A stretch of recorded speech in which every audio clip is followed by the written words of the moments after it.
to do the binds. This is Overdrive with Hayes, Noodles, and the O-Dog on TSN 1050.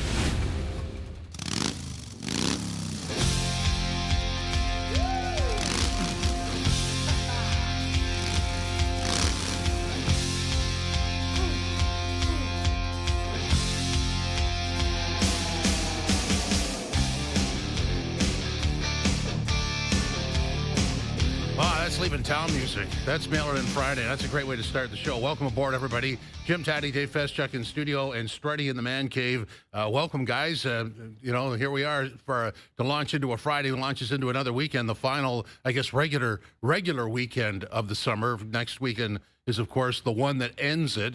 But we got plenty of stuff to talk about. Just let me map out the show for everybody. Trent Frederic, Struddy, your buddy from Edmonton will be by at 4:30. At 5:05, Jim Duquette. Of course, Shane Bieber starts tonight for the Jays, and that's a launch into something. Herm Edwards at 5:30, talking about, I guess, maybe the Jones stuff with Micah Parsons and all the NFL talk. Richard Griffin at 6:05. Bob Weeks at 6:30. The LPGA event in Mississauga's grinding on, and the youngster Aphrodite Deng is at 6 under through 10 holes and 3 off the pace. So plenty of stuff to deal with there.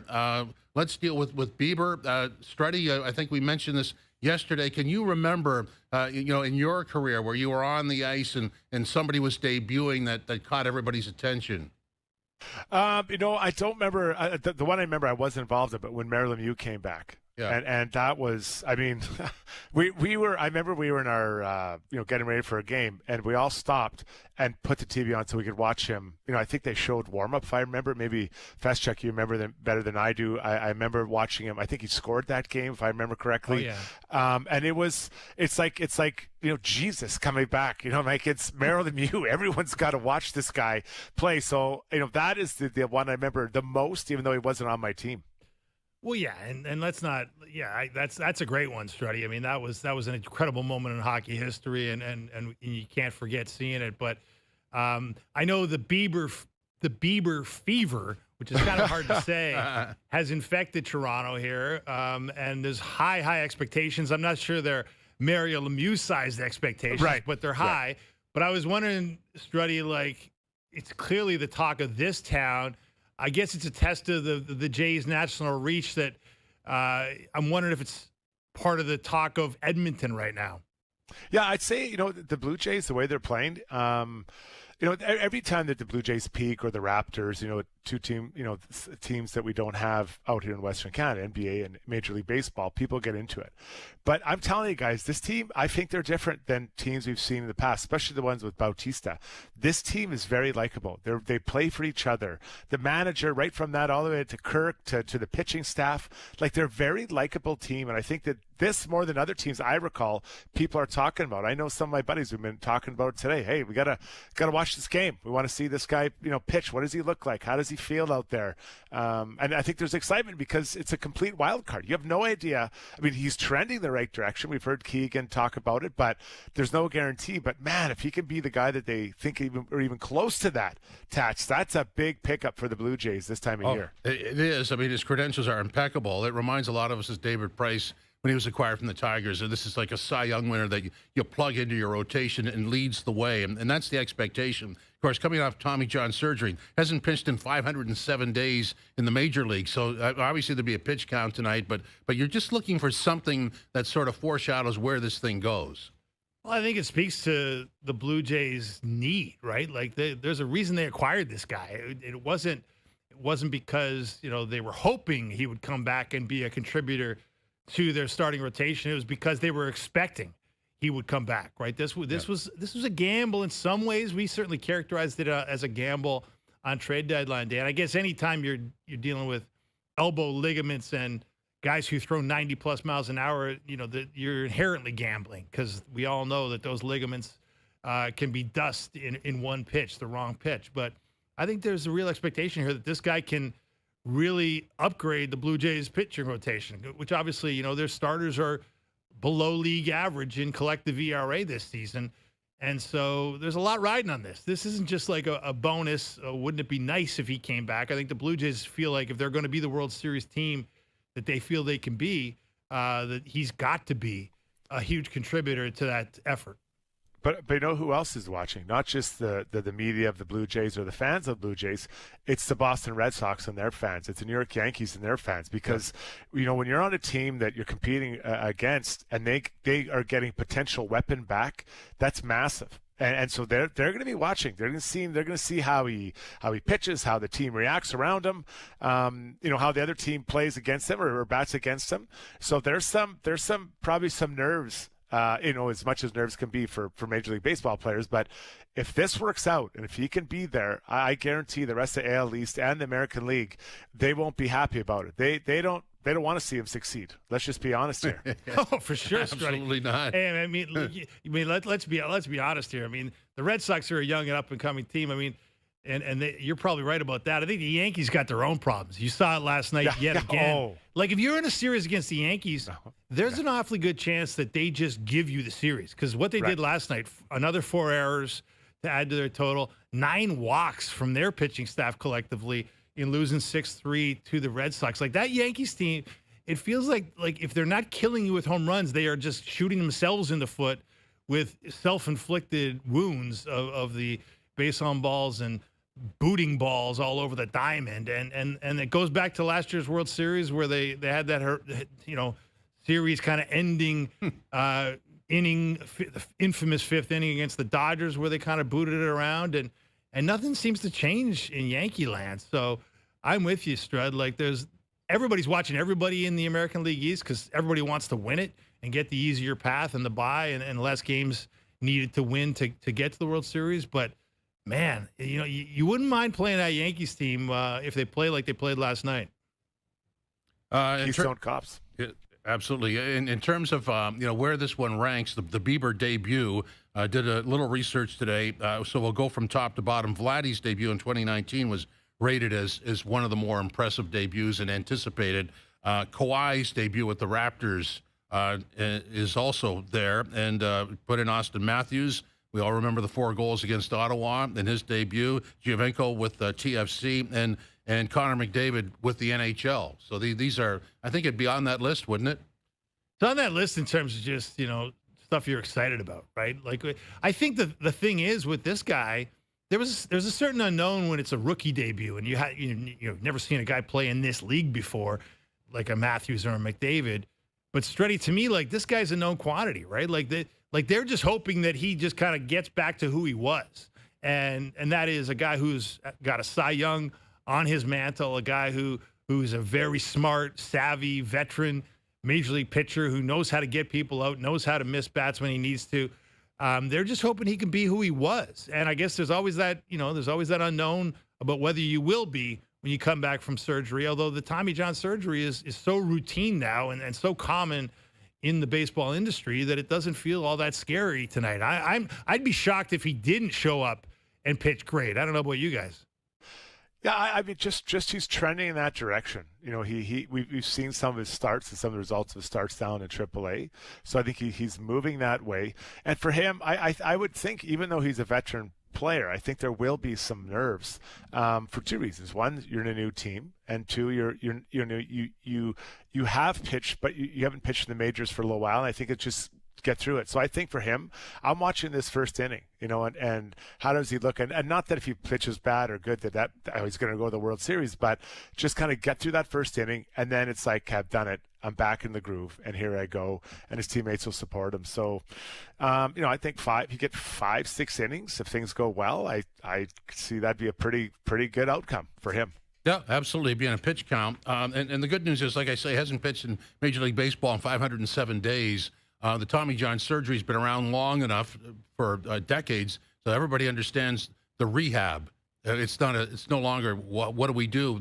Everybody knows how long this goes. Almost 2 years. Well, over a year and a half. That's a long time. But there's so much data. There's so much experience in knowing how to bring guys back from it, right? That you just sort of trust that this is sort of clinical. It's not like they're rolling dice here.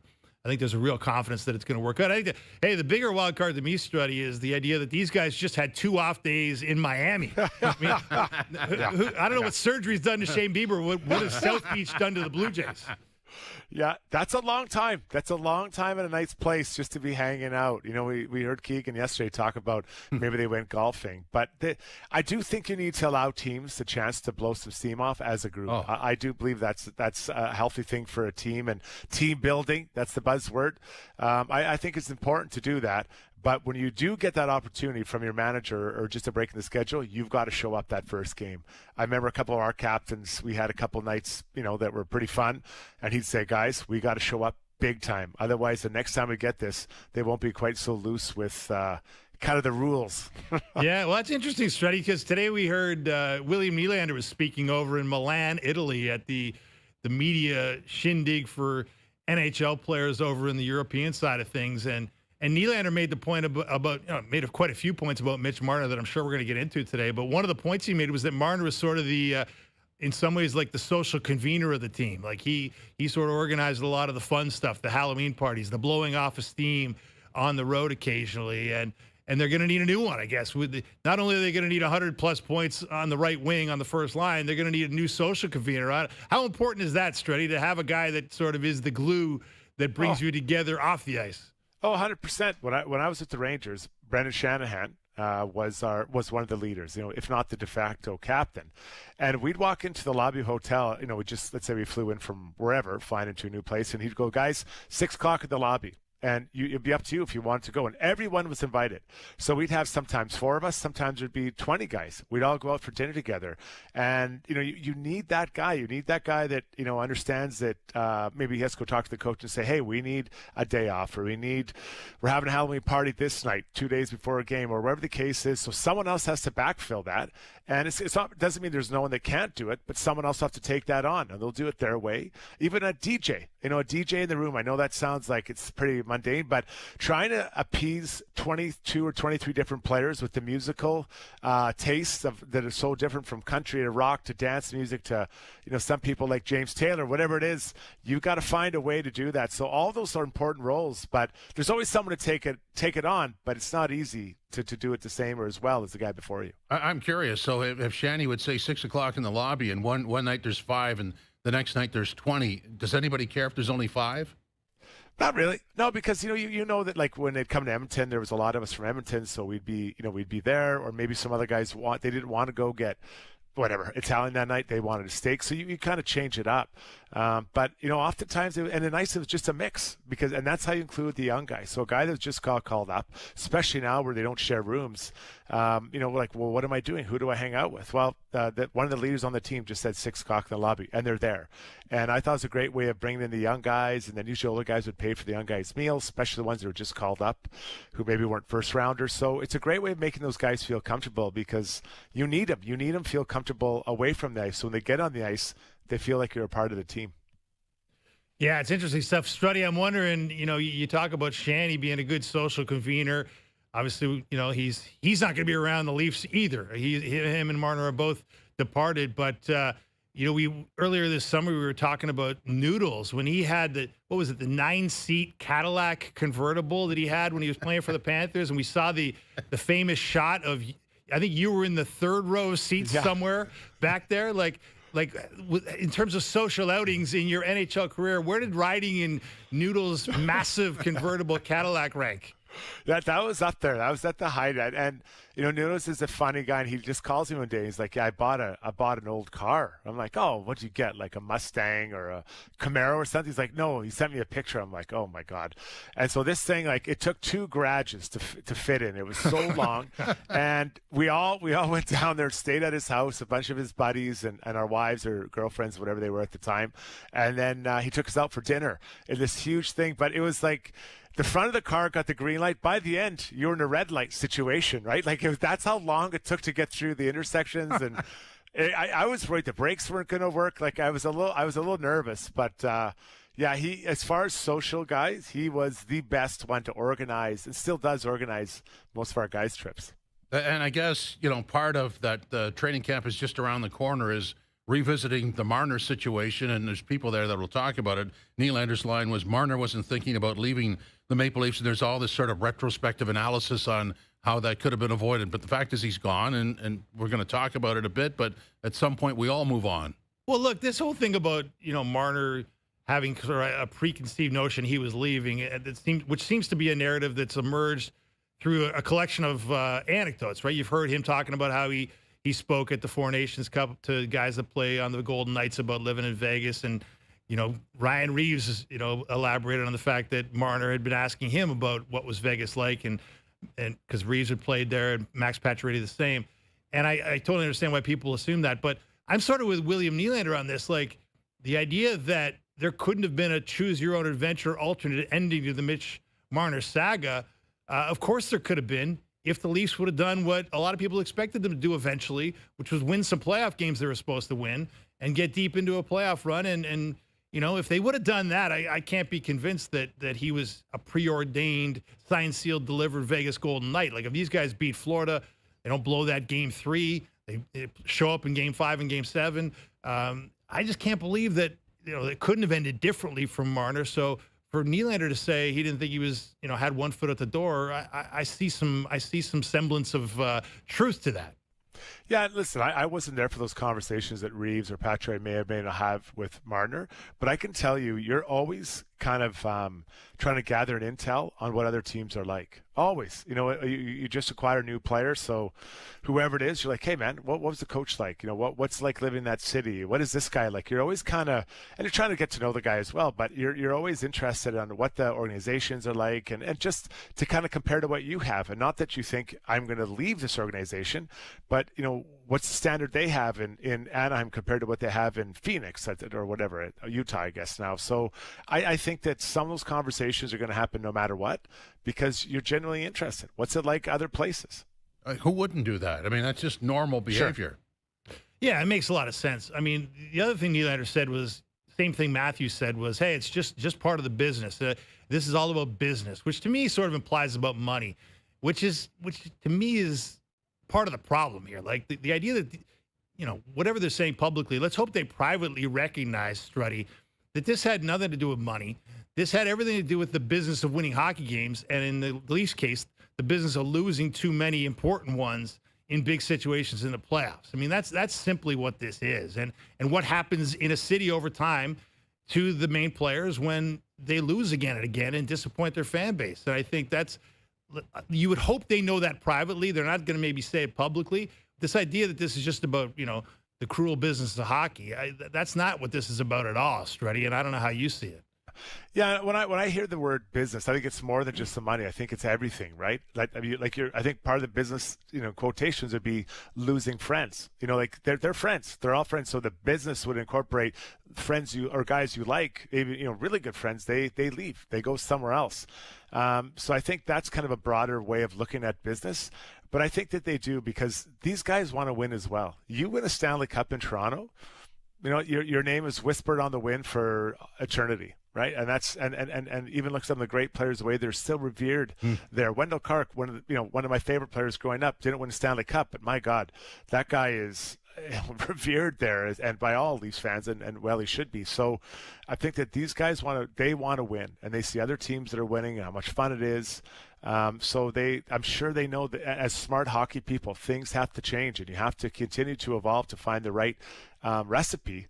And unfortunately, sometimes that's tough decisions, like Marner and the Leafs kind of did. Well, Wendell, Doug Gilmour, Sittler for sure, Cujo, when they do that salute to the troops and they bring out the jersey to the Armed Forces member, and any of those guys are announced, the place lights up. So, yeah. Yeah, but I mean, for sure. And I think that's partly because those guys got a little deeper into the playoffs, and those guys, there was never any question about their competitive spirit and their ability to compete, right? And I think that's, and maybe look, I mean, it's all going to be in the eye of the beholder. I mean, there was a time when Vince Carter was a hated figure in Toronto and got booed every time he came to town, and now that time has passed and he gets cheered and gets his number retired, right? So like things can change about the way you see a player.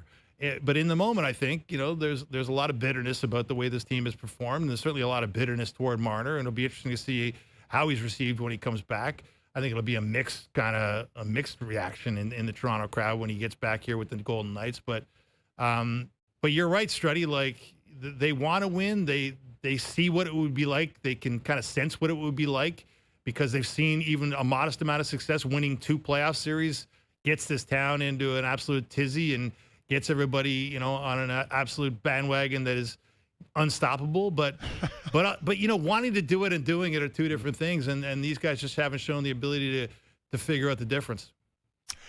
Well, and unfortunately, that's, there's 31 teams that are thinking that every year. What are we missing? You look at teams have gotten really close. I think back to Joe Thornton's San Jose Sharks, really good team. Really, really good team, but never got it done. So far the Oilers are another team that haven't got it done. But then you see guys like the Kings or the Hawks. Recently the teams down in Florida, they figured out a way to get over the top. And, all the teams that win seem to have more than enough talent to get it done. There's never a doubt about, a player here, a player. Everyone seems to be slotted in the right place. At times, you think back to that, I think it was the first Tampa Bay team that won.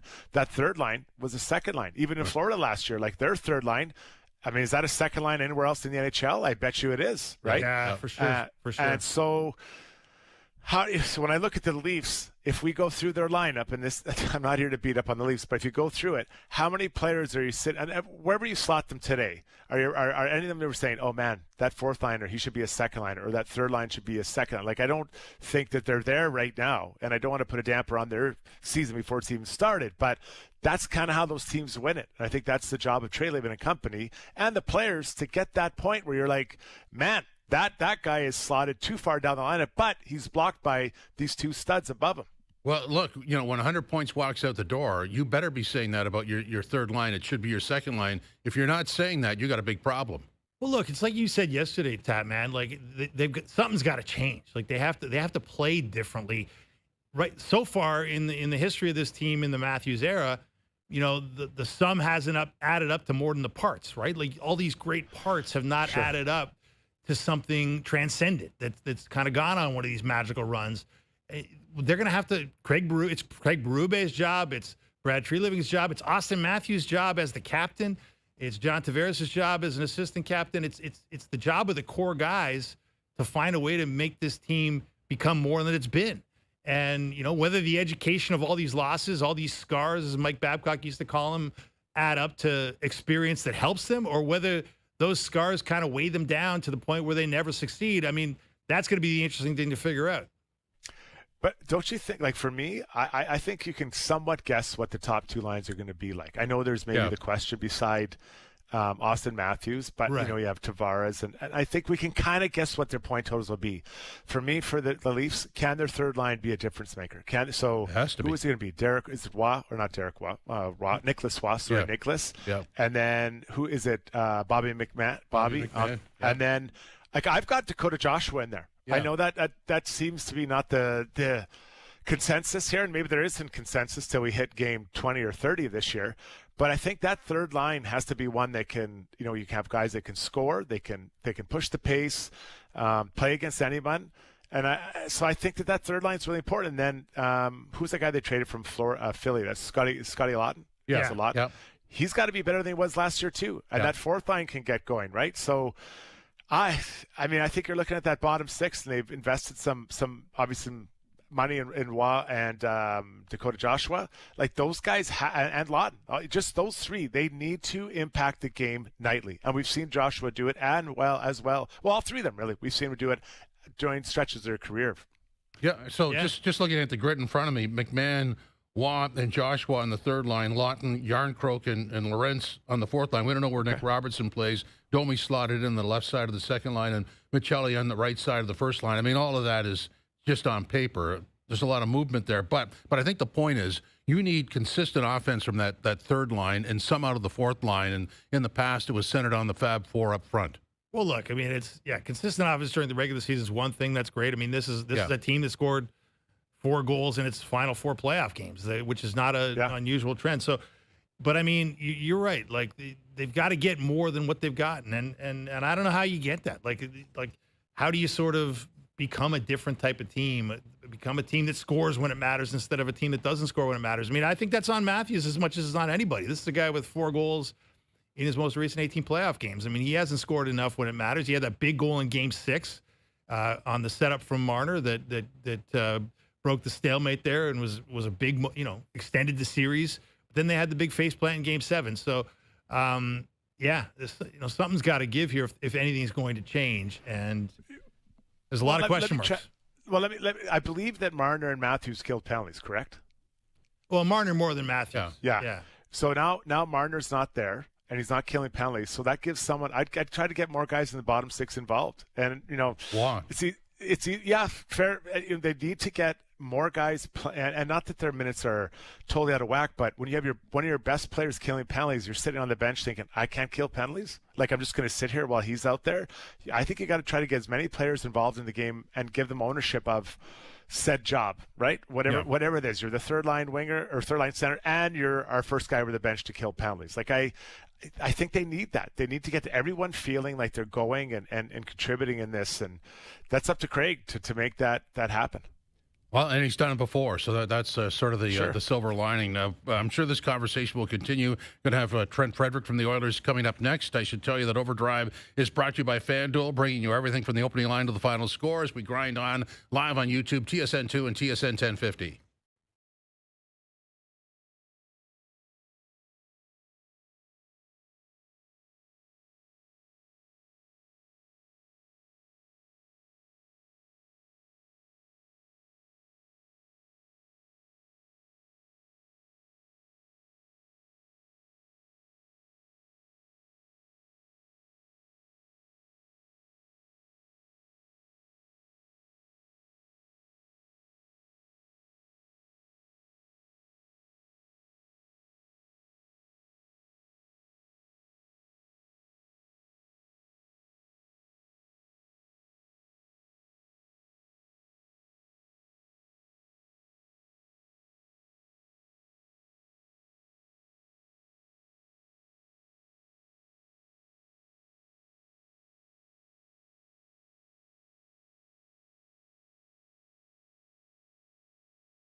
The Amazing Race Canada. All new, Tuesday at 9 on CTV.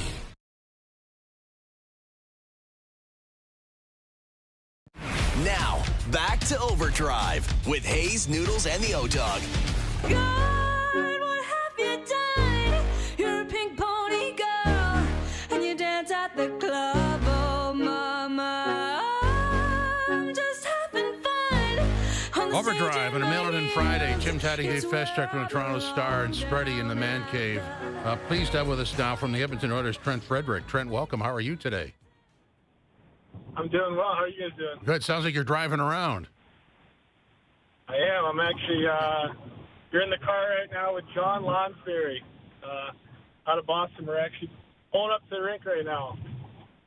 So, I mean, you've got a nice 8-year deal with the Oilers. You got sort of an audition getting into the Stanley Cup final. Your thoughts on all of that?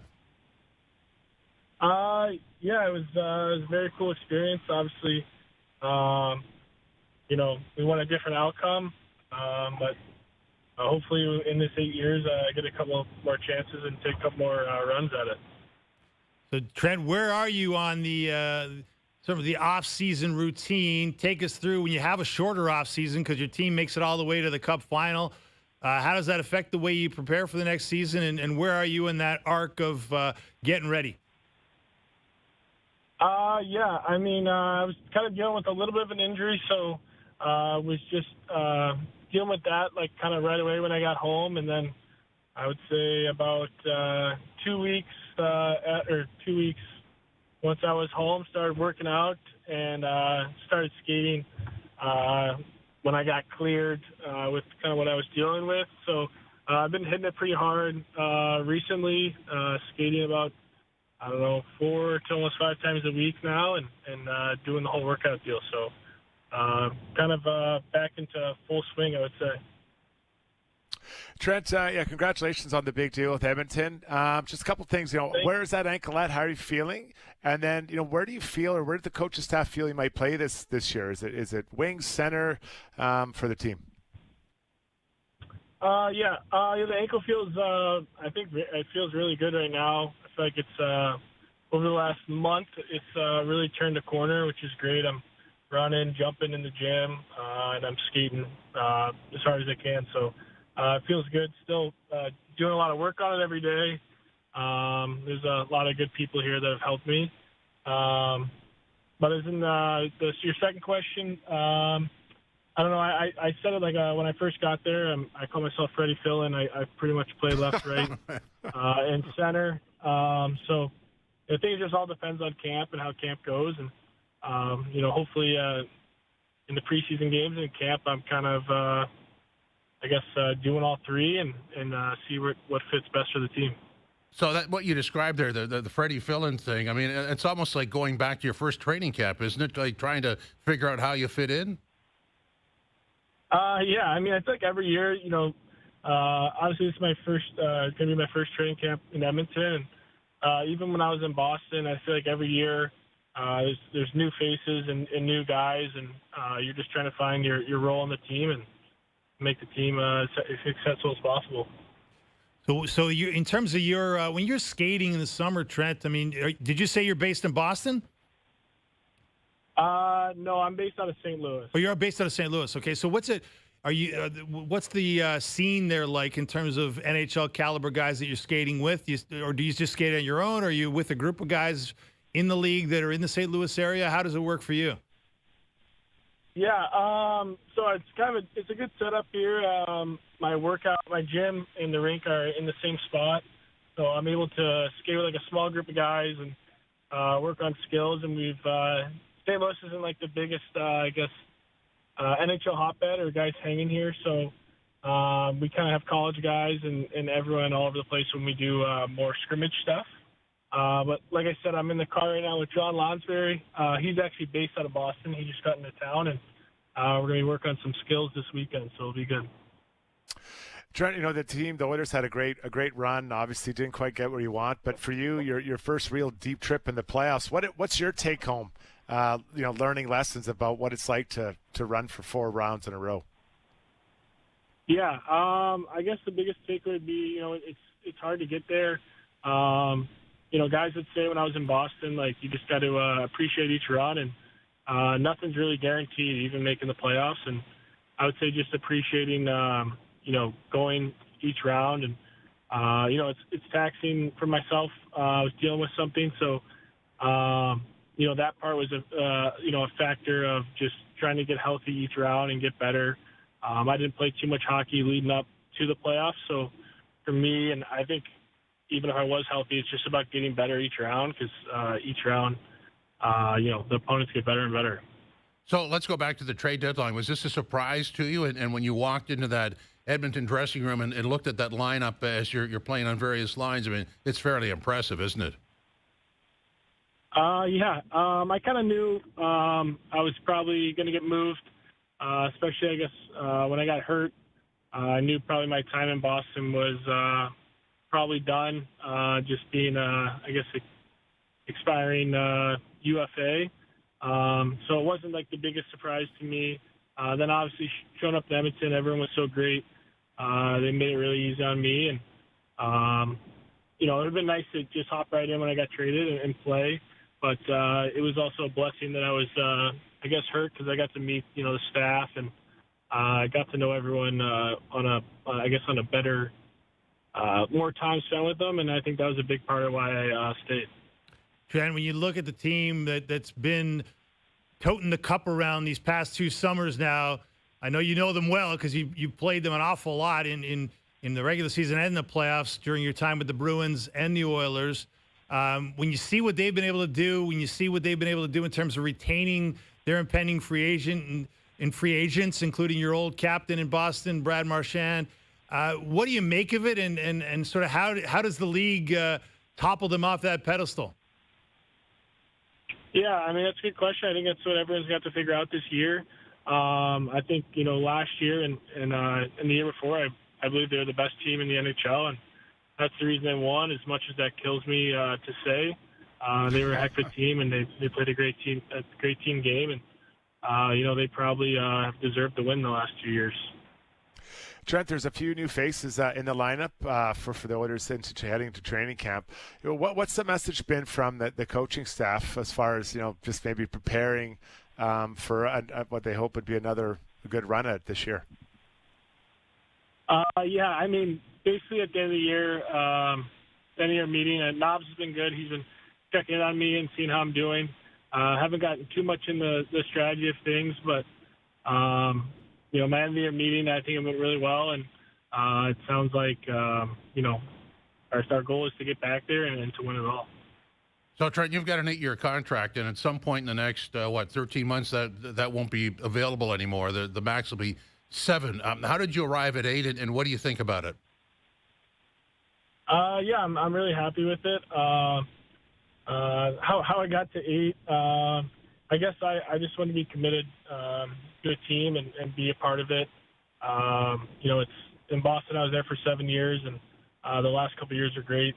Being around there and feeling comfortable, and just have the long-term commitment to Edmonton. And I feel like the group they have there, gives me the best chance of winning the Stanley Cup. And I feel like as a hockey player, that's all you can ask for.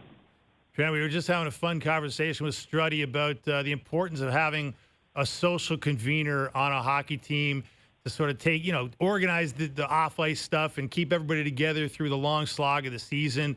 I mean, what's your take on that, and where do you fit into that hierarchy during your career? Yeah, I felt like in Boston, I can't really speak too much on the Edmonton part. The only time I was really on the road with the team was in the playoffs, which is a little less, more time at the hotel, less time outside of it. But in Boston, I was, I would say, one of the younger guys. It was an older team. So I hate to say it, but I was probably a follower, but I was always there whenever we had something. And, hopefully down the line here I can help out there. Playing against great players is always something to see, but then playing beside them, what's it like, interacting on the ice with Connor McDavid and the skill set he possesses? Yeah, it's pretty amazing. Obviously, I feel like he's someone that, I inspired to him in the sense of how he works. A lot of the stuff he does, I always tell people probably don't watch him because you can't do it. He's so good. But he's someone to inspire of how hard he works. And I feel like the takeaway from me playing with him, it wasn't really his talent level. It was just the dedication he has to the game of hockey and how much he really wants to win. It's pretty crazy. Trent, thanks for your time. Enjoy the drive. Thanks very much. All right, appreciate it. Thanks, guys. Have a good day. You too. Thank you. Trent Frederic from the Edmonton Oilers. Strutty, when I look at this lineup, I mean, first of all, Isaac Howard, do you think he plays on that top line? Oh man, you know what?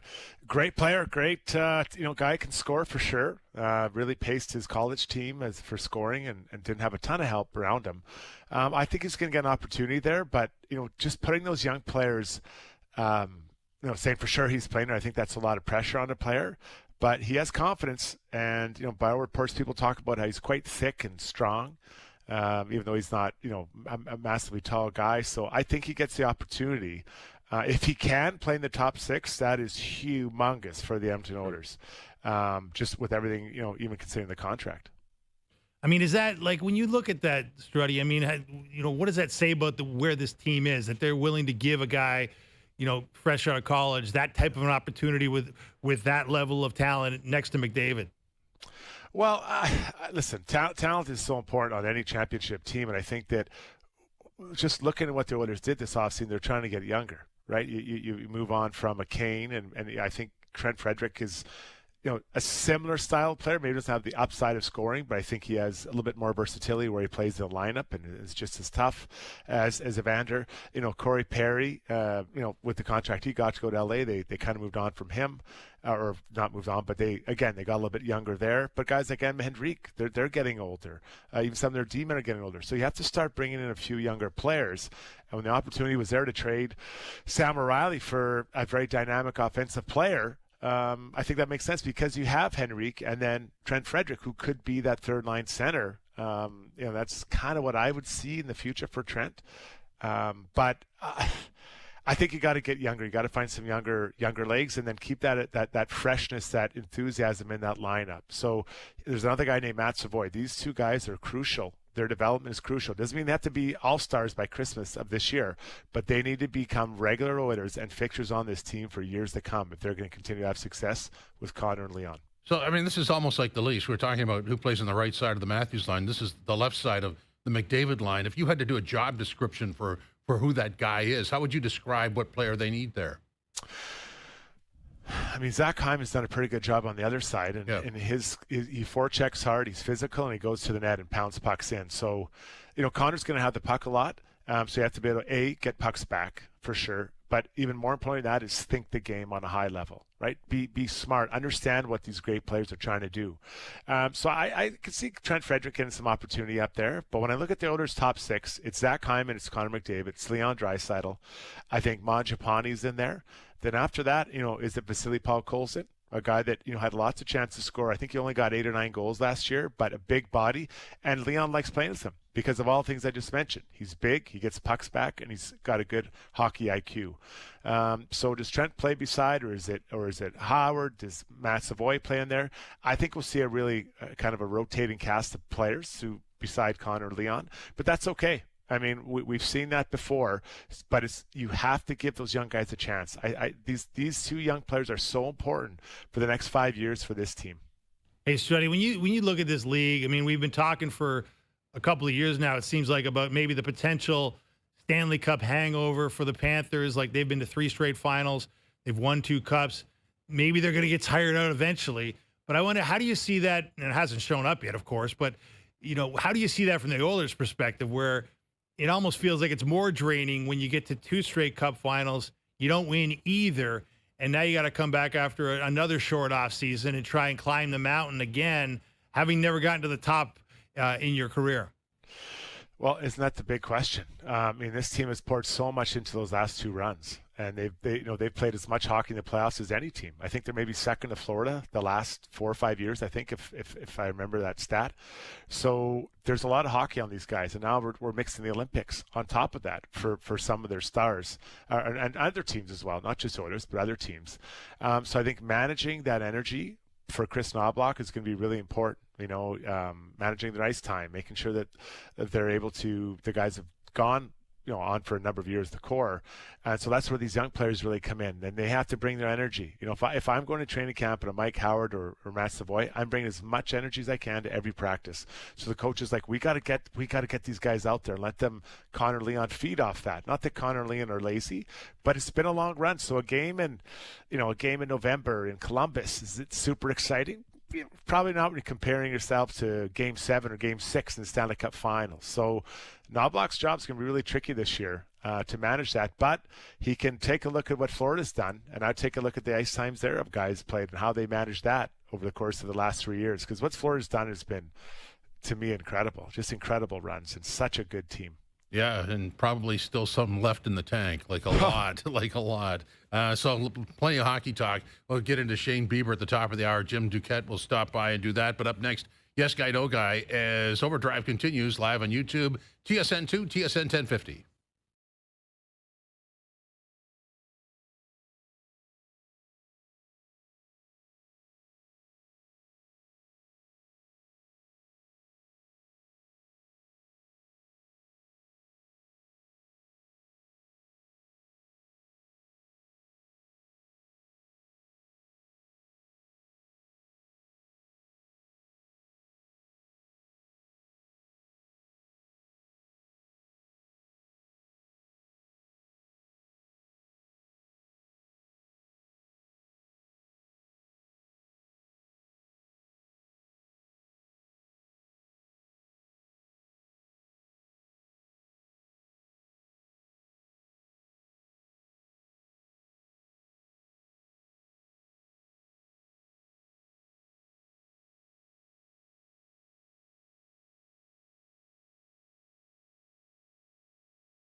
Back to Overdrive with Hayes, Noodles, and the O-Dog.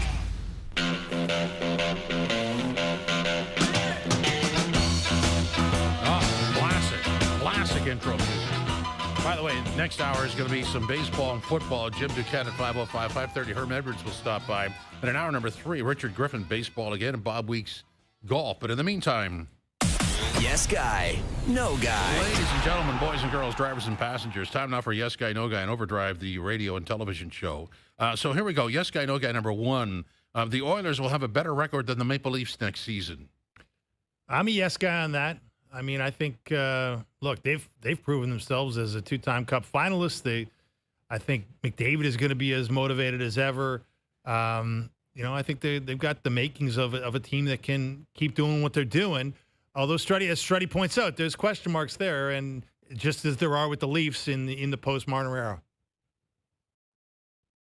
I think that what's going to happen is the Oilers are going to be fatigued, and we've seen them struggle out the gates a few times in the past couple of years. And I think they're trying to find where everyone fits. So I think they will struggle. I mean, they're a playoff team. I'm not suggesting they're not. And I think that we've seen some improvement in the Pacific Division. I look at Anaheim. They're not going to. They took a pretty good step. I think they could take another step. I don't think the Sharks are going to be. I mean, they've been bad. They've really been rough. I think they've improved. Even Calgary, might be another team, and then Vegas. I don't know if they've gotten better, but I don't think they've gotten worse. So they're going to be another. So there's competitive teams, LA. So I think it'll be harder within their own division. So I'm going to say that the Leafs have more points at the end of it all. So, starting the judges have ruled that your mic was off for the utterance of the phrase "no guy." You said "no guy," right? I said "no guy." Yeah, sorry. Okay, just to be clear. And I think the Leafs. You know what? I think they have something. They'll have a chip on their shoulder. I think they want to come out and kind of prove everyone that they're okay without Mitch. I'm going to say yes, guy. I think the Oilers will have a better record. I just think that when I look at the Leafs story, there's a lot of reconfiguring that has to go on here, and I don't know where. I don't know where it ends. I think it'll be for the better at some point. But it's a transitional year for me for the Maple Leaf hockey team, just because, as we said, you and I on the way out, 100 points goes out the door. They can't really play the way they did, so I want to know how they reconfigure this so that they changed how they played last year. They have to change again. So I don't know what that means in terms of points, but I'd be more comfortable with the Oilers situation than I am with the Leafs. I'm with you. I mean, there's a lot of question marks around. Berube, how is he going to reconfigure this team? He spoke about the breakdown of structure when it mattered most last season. Well, what is that structure? How do you make sure it doesn't break down in the playoffs? I think that's going to be a season-long project, and I'm not sure it's going to easily translate into just running the table like they did in the Atlantic divisions of old. Okay, yes guy, no guy number 2. We'll start with Struddy. William Nylander will reach 100 points this season. Did he get there last year? He got or is he just under 100? What was he at? I can't remember. No, he didn't get there. No, I don't think he got to 100. There. Doogie, he was at 90. Well, 98 the year before, 84 last year. 84. So he's been close. Yeah, he's been close.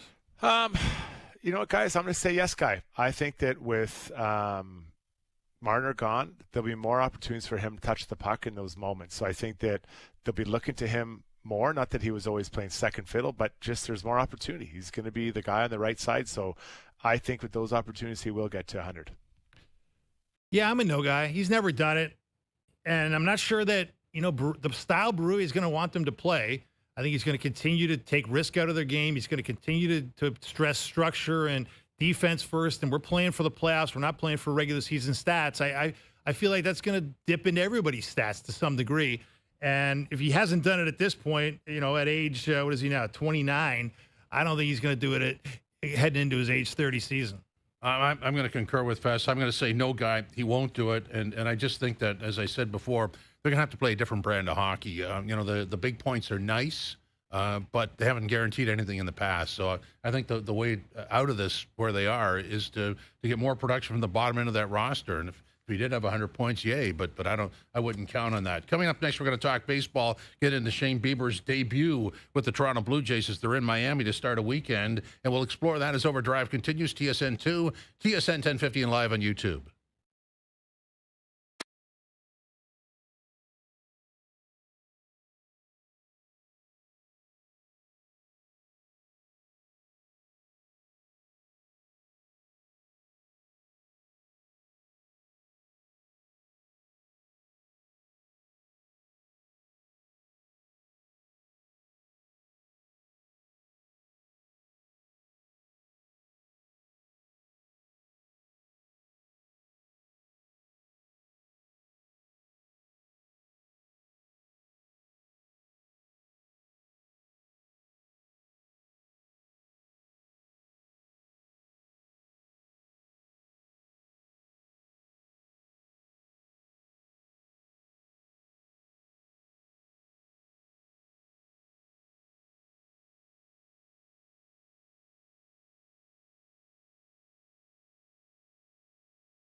It's Mail It In Friday. The plant called and said if you don't come in tomorrow, don't bother coming in Monday. Woohoo! 4-day weekend.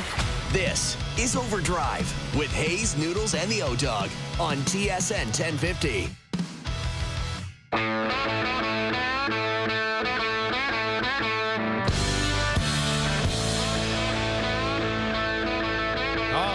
Guy. Hour number 2 of Mail It In Friday and Overdrive. Jim Taddy, Dave Feschuk in studio, Strutty in the Man Cave. I should tell you that Mail It In Friday is brought to you by Boston Pizza, Canada's favorite sports bar. Enjoy a $15 lunch at BP when you get an entree, a side, and a drink, and you'll get it all in 20 minutes or less. A fast lunch doesn't have to be fast food. See you for a $15 fast lunch at your local Boston Pizza.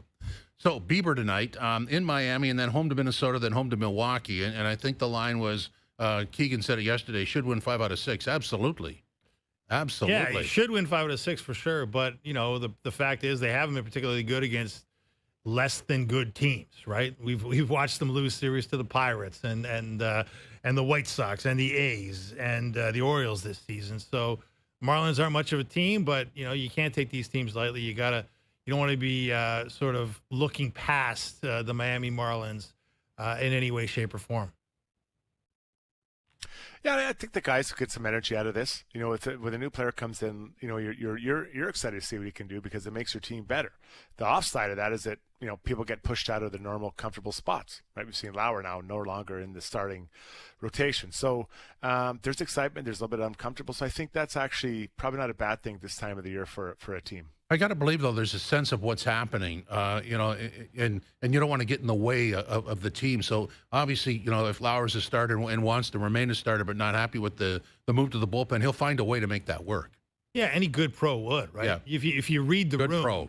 Yeah. and you're not a completely narcissistic, self-absorbed jerk, I mean, you're gonna do what's best for the team, right? And, yeah. And now baseball has its share of those guys. I mean, just gonna say, no doubt about it. In our experience, we've seen a few come through Toronto, but I look, Eric Lauer, it seems like he's, you know, in all indications in his comments to reporters, he's handling this the right way, which is the only way you can do it. You have to accept what is your fate. He doesn't deserve to be demoted to the bullpen. He's got the best ERA of the starting pitchers. I mean, he's had a great year. But you got to do what the team wants you to do, and they've told him, by the sounds of it, that this isn't permanent, that there's a very good chance he'll be back in the rotation at some point, and they need him in this spot duty for now, which I think is good for everybody. Yeah, things change quickly, right? I mean, Yep. You never want to talk about injuries, but they're always lurking around the corner. So keep ready, be ready. So when your number gets called, bang, you're right back to where you were. So just looking at the starting lineup tonight, Springer leads off. Barger, Bichette, Kirk, Varsho, France, Lucas, Clement, Jimenez, and, of course, Bieber is the starting pitcher. And the bottom line is you're saying, where's Vladdy? Did some sprints on field pregame, hit in the batting cage. All going well, according to John Schneider. May be available off the bench. Continues to be day-to-day with the hamstring. So, obviously, I mean, it looked bad. I mean, he really stretches at first base to make some of those catches, and you just hope it doesn't turn into nagging.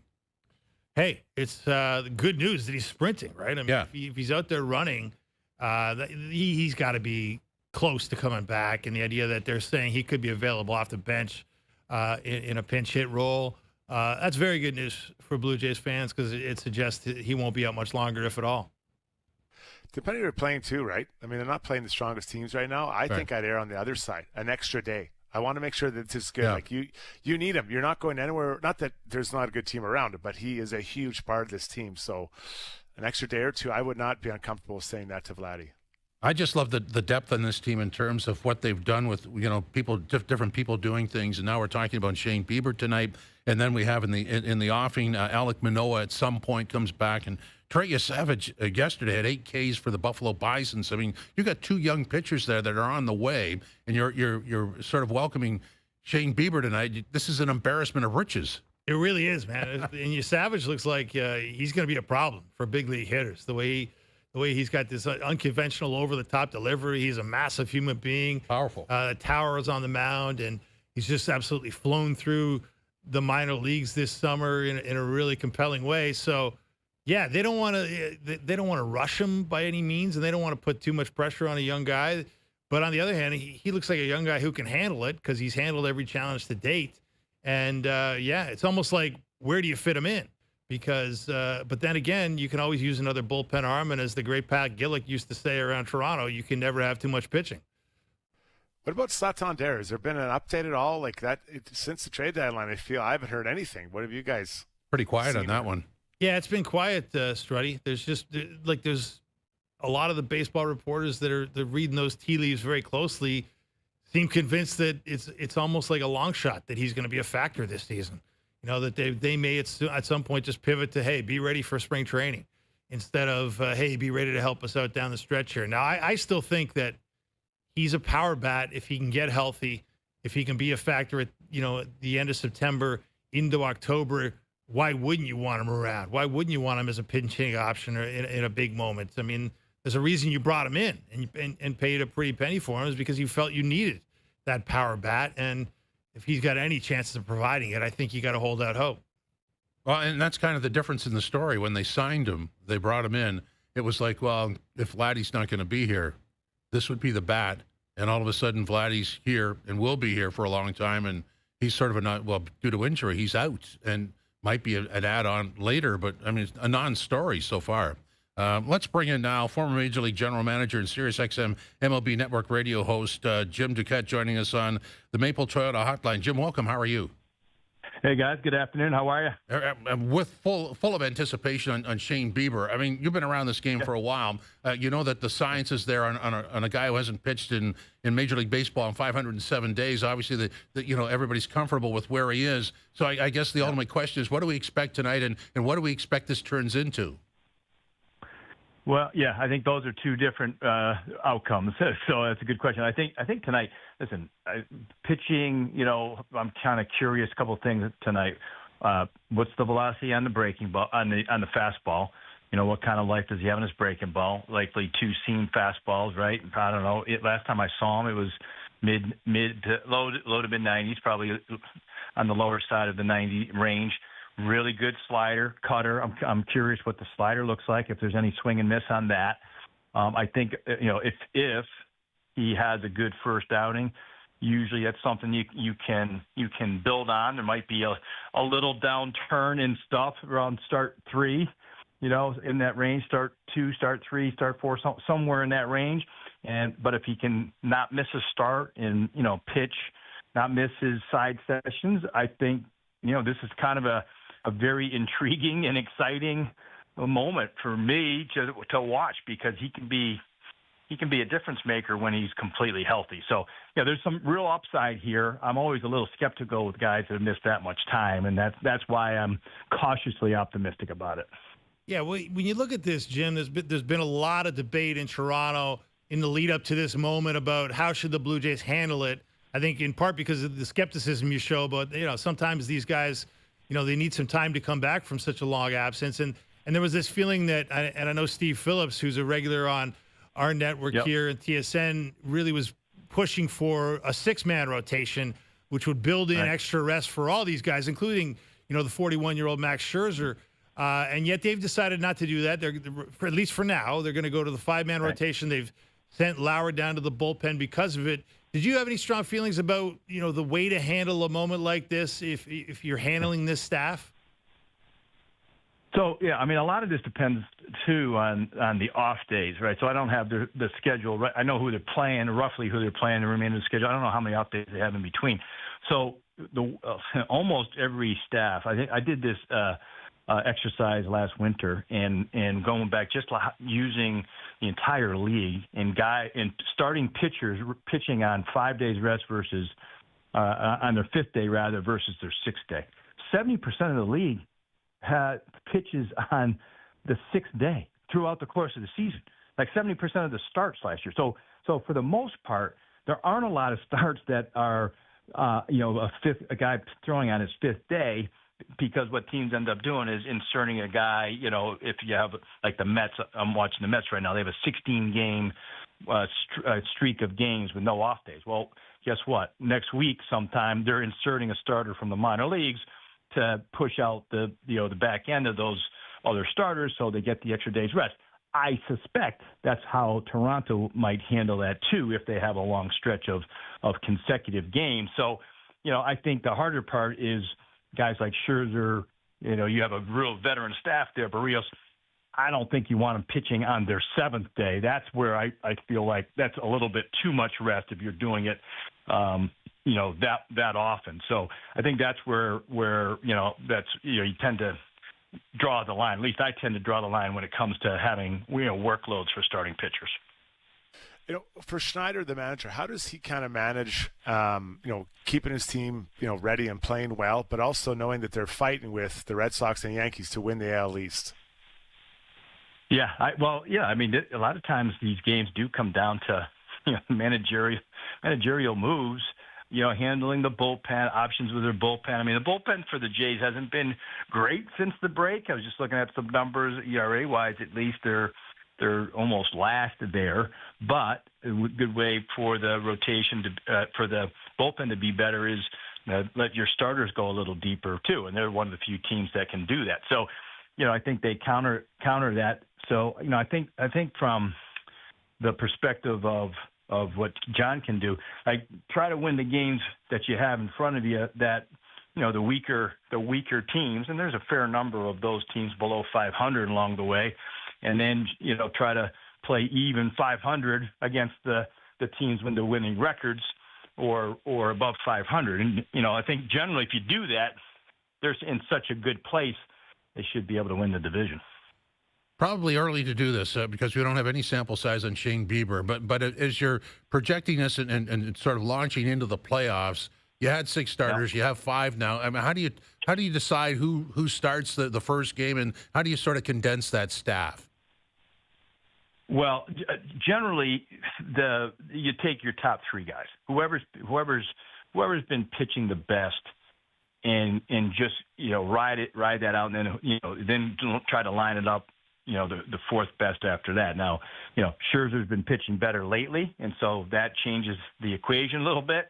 I always liked, and I used to talk to Joe Torre about this, or Terry Francona when they were in the postseason. It was like, pick your hottest pitchers. Like your best pitchers are also your hottest, hopefully are your hottest pitchers. That combination, just start them 1, 2, and 3. Try to get, trying to play games. Oh, if we do this, or you just can't you can't expect, well, I want this guy to go games 1, 5, 7. I think that, you have to go and try to win as many games as you can early on in the postseason. So just pushing the best starter to the top is really just watching the postseason the last 15 years. I've been doing it for that long. That's how most of the teams are doing it these days. So, in the end, I don't know, Gossman would probably be, in that mix for sure. Bieber has a chance to be in that. I think that Barrios will wait and see on who else am I? Yeah, I think they're hoping Scherzer's up there as well, right? Yeah. I mean, the way he's pitching now, it's hard not to, especially because he's got the most postseason experience of pretty much anybody. So, that is valuable down the stretch. And he's not, there have been times in the past where he's been running out of gas. I know when he was with the Dodgers at one point, he ended up having an injury that knocked him out. I guess it was against the Giants at DS, I believe, that they ended up losing. So he's had that in the past, but because, he came into the season a little bit later, he should be fine in that area. So I'm not even worried about the workload for him in October. Hey, Jim, when you sort of scan the rest of the American League, if you're the Blue Jays, I guess, you watch the Yankees boot it around against the Red Sox last night, give up 9 walks, make 4 errors. They've been doing that a lot this season. Red Sox are intriguing. They're up and coming, but they're young. I mean, when you look at these teams, like who scares you the most if you're the Blue Jays? Who's the biggest threat to stop your sort of fairy tale run to a World Series? Well, I think that most of those teams that would scare me are in the East. The hard part is I think the best manager, that the one that you have to compete with the most, is in Detroit. I think A.J. Hinch is probably the best of that group, and that team is one that they're just so unpredictable. They could get bounced in the first round, or I could see them, in the LCS against Toronto. So I think they're a wild card for me. I think just last year the defense with the Yankees was not good, and they were able to overcome it and got all the way. It tripped them up in the World Series, and that's why they lost. One of the reasons why they lost to the Dodgers. So unless they really, really trip all over themselves, they're going to be always a team to compete with because they're always there. So I think if I were picking two teams, I'd say that that could derail it would be the Yankees, although we saw what the Yankees did up there in Toronto. They have not had a lot of success. And then Detroit. I think those three for me are the strongest, at least in my mind, in the American League.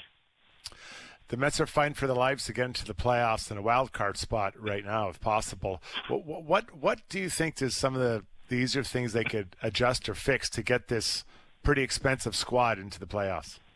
Yeah. Well, I'll tell you, they have a real problem because the last, I'm going to say, at least 60 games. Actually, it's 62 games. They've had one starter pitch 6 innings or more.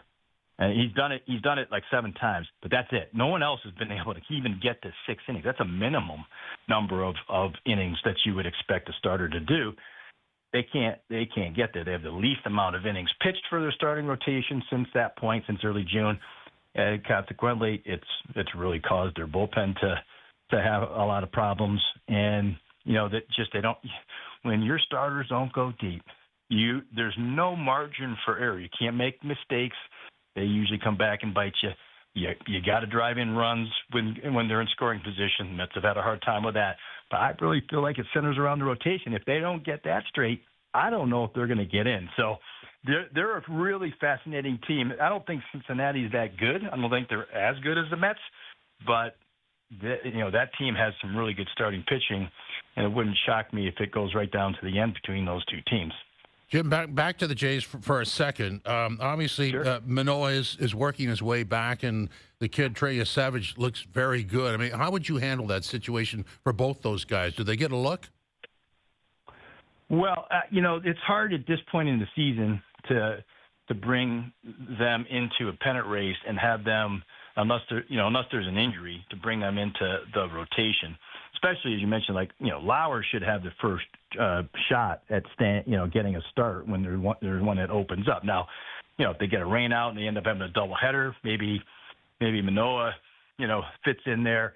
Savage, I loved him as a college guy. I haven't seen him as a pro yet, but there've been some teams that bring up their young starters in the bullpen and give them that opportunity. And that's more old school. When I was in the front office, we tended to do that. I mean, I remember Pedro Martinez got his first start with the Expos that way.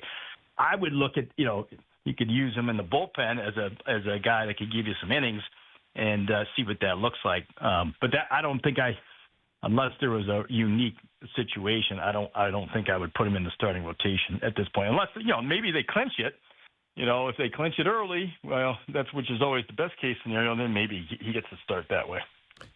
How real do you think the Red Sox are, Jim? You saw Roman Anthony have the big 3 RBI night to beat the Yankees last night. We've seen this a weird kind of season for the Red Sox where you trade your best player in the middle of it all, and you try and move on and sort of rebuild on the fly. And it seems to be working to a degree. I mean, how seriously do you take that team in the here and now?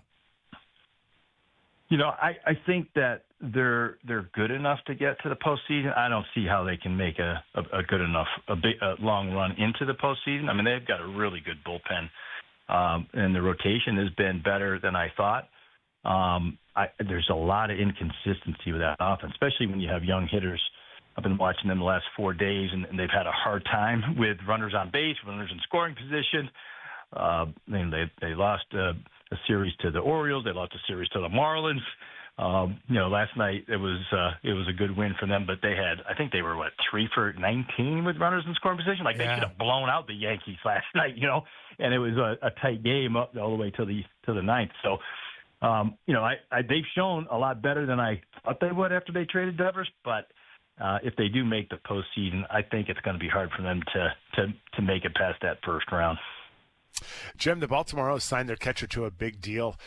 Did you feel comfortable making or signing players at this time of the year, or does you just want to get the deal done? Well, I liked it because the Orioles have been talking about trying to sign their young players to long-term contracts, but the main ones that they have under control for at least a little while, Adley Rutschman, he's hurt now, probably lost that window. Gunnar Henderson, Jackson Holliday are represented by Scott Boras. Boras is never going to do a team-friendly deal for you, so you got no chance there. And so, you start looking around. Colton Cowser, who was in the Rookie of the Year last year, he hasn't had a good year, so he's probably not the good candidate. The one that would be is the guy Basayo, who they signed. So I give them credit for. In the end, I think that's going to be a team-friendly deal. He can really hit. I think he might have to move to first base.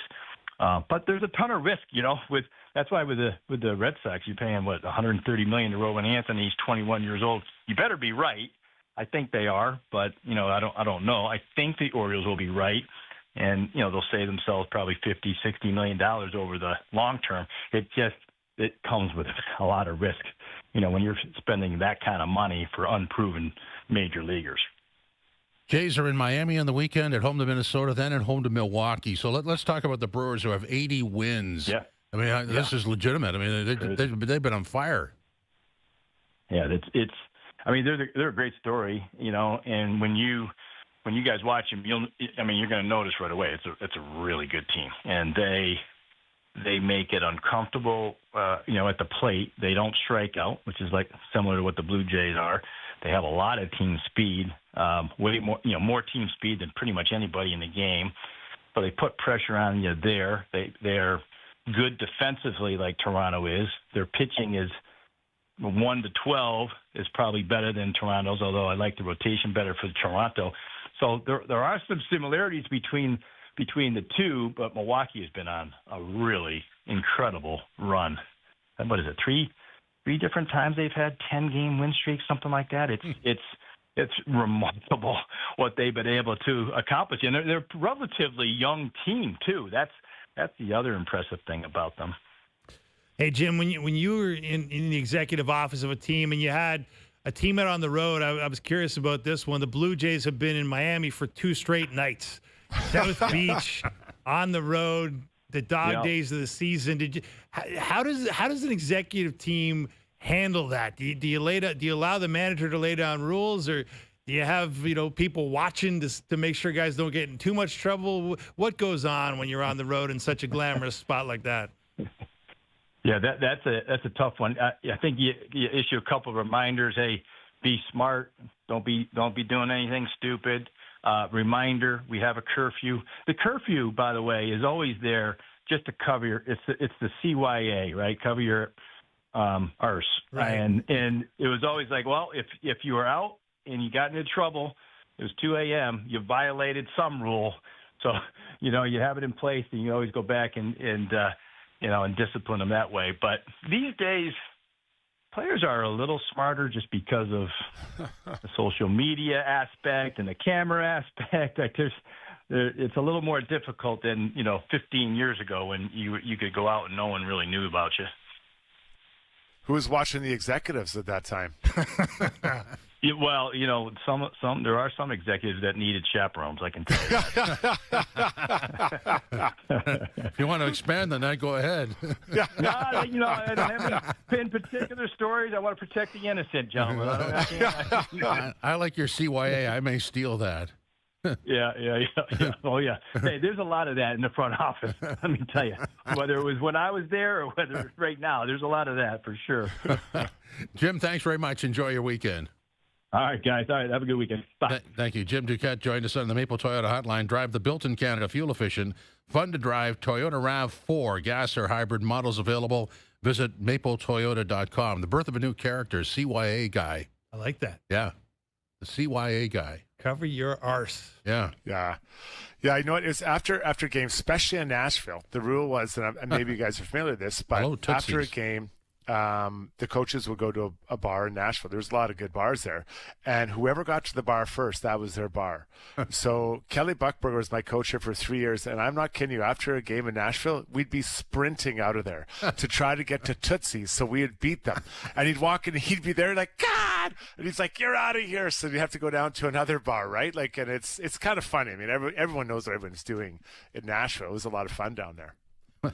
I'd like to check the Nashville home record over the years. Yeah. It's probably somewhat phenomenal, just based on the Tootsie's exodus post-game. Yeah, that used to be like when the Raptors were in their earlier days and they weren't, pre-DeMar DeRozan, Kyle Lowry. They weren't a particularly good team post Vince Carter. They still had an incredible record on Sunday noon games because Saturday night in Toronto seemed to be very, very good to the visiting team. I think we had an example of that in a game this year. Yeah. Not going to say which team, but definitely it looked like that. Coming up next, we'll talk football with Herm Edwards, ESPN NFL analyst and former NFL head coach, as OverDrive continues live on YouTube, TSN2, TSN 1050.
Back to Overdrive with Hayes, Noodles, and the O-Dog.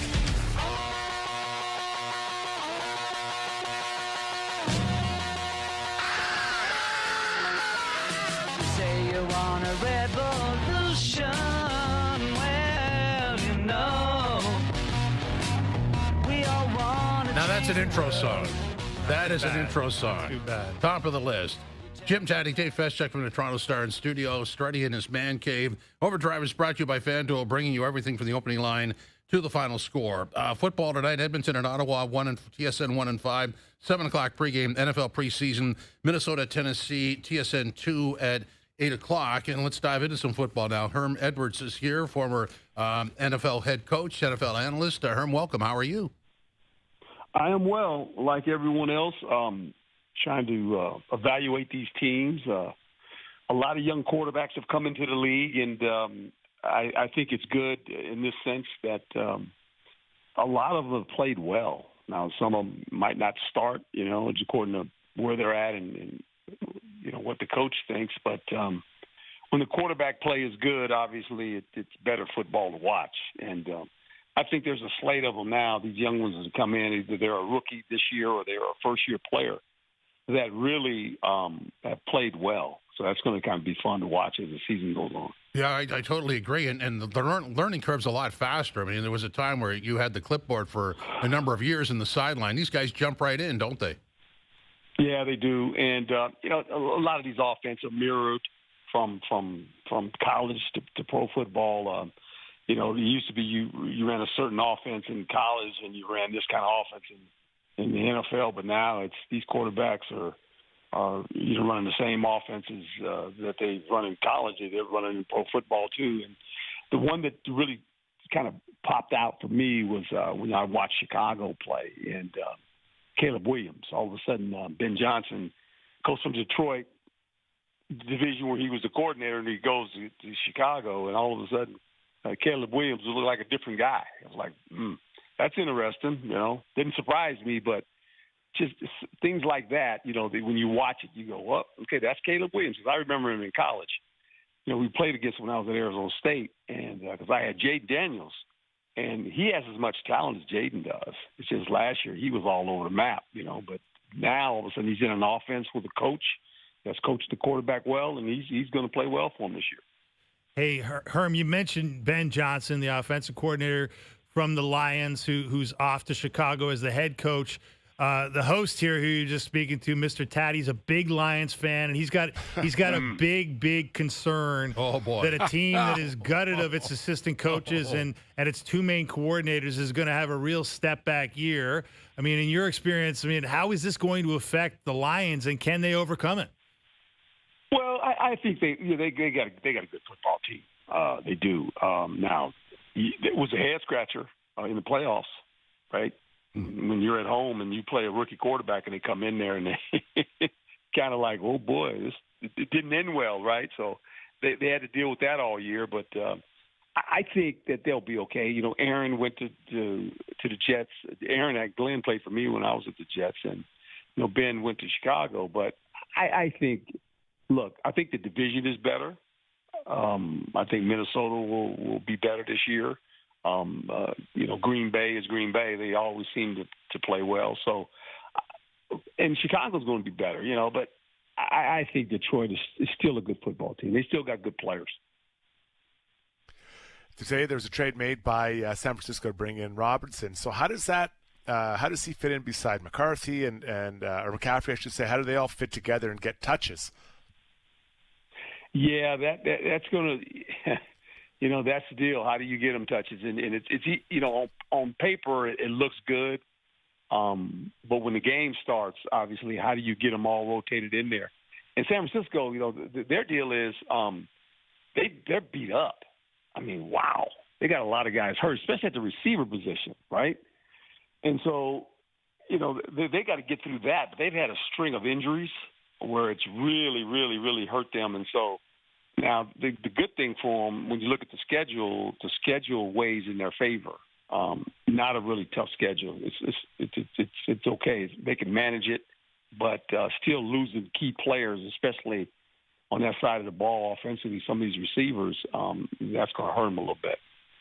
Herm, talk us through the Cowboys. I mean, Jerry Jones hasn't met a microphone he doesn't like, and Micah Parsons. How does this work out? It's the Cowboys.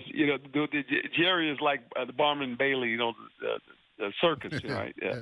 He always seems to keep the Cowboys on the top of everyone's list. There's something in Dallas. We know it's the Cowboys.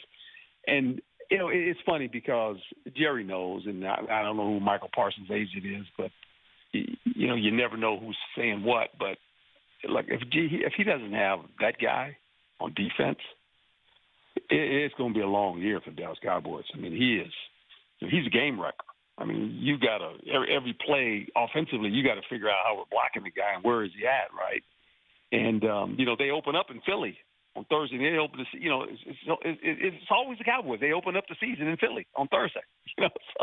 And your best player is going to be standing on the sideline or watching it. So I think it gets done. It'll get done before. It'd be baffling if it doesn't get done right before the season starts. Yeah, I'm with you, Herm. Circling back to you talk about the Lions and the thud of a season-ending loss that they had to the Commanders, and of course that rookie quarterback you alluded to, Jayden Daniels. I know you know him well, going back to Arizona State. I mean, what do you make of his sort of chances of progressing and moving forward in this league and becoming one of the elites that we talk about in the company of the best? Yeah, well, that's his mindset. It was his mindset when I started him as a freshman at Arizona State, right? I mean, he was that kind of kid. He jumped out on you. And I can remember in a meeting one day, we were watching practice, and I'm standing over there watching, and I walked up to the coordinator, and we had a junior quarterback and had a senior quarterback and whatever. And I walked up to the coach. I said, "Coach, the little one, the Jayden Daniels." I said, "Yeah, Coach, he's gonna be the starter." He said, "What? He's only a freshman." I said, "I don't care. Just put him in a game. He's better than everybody else." Sometimes you just got to listen to your eyes. That's what I used to tell coaches all the time. Hey, don't get caught up on the name or the number on the back of the jersey when guys go to practice. Just listen to your eyes. What do your eyes tell you? And your eyes tell you, hey, that guy's really good. Well, then go play him. But I think he'll get it. He'll improve. Cliff Kingsbury is kind of interesting. Cliff was in Arizona when I was at Arizona State, so he watched him in college. He watched Jayden play every week.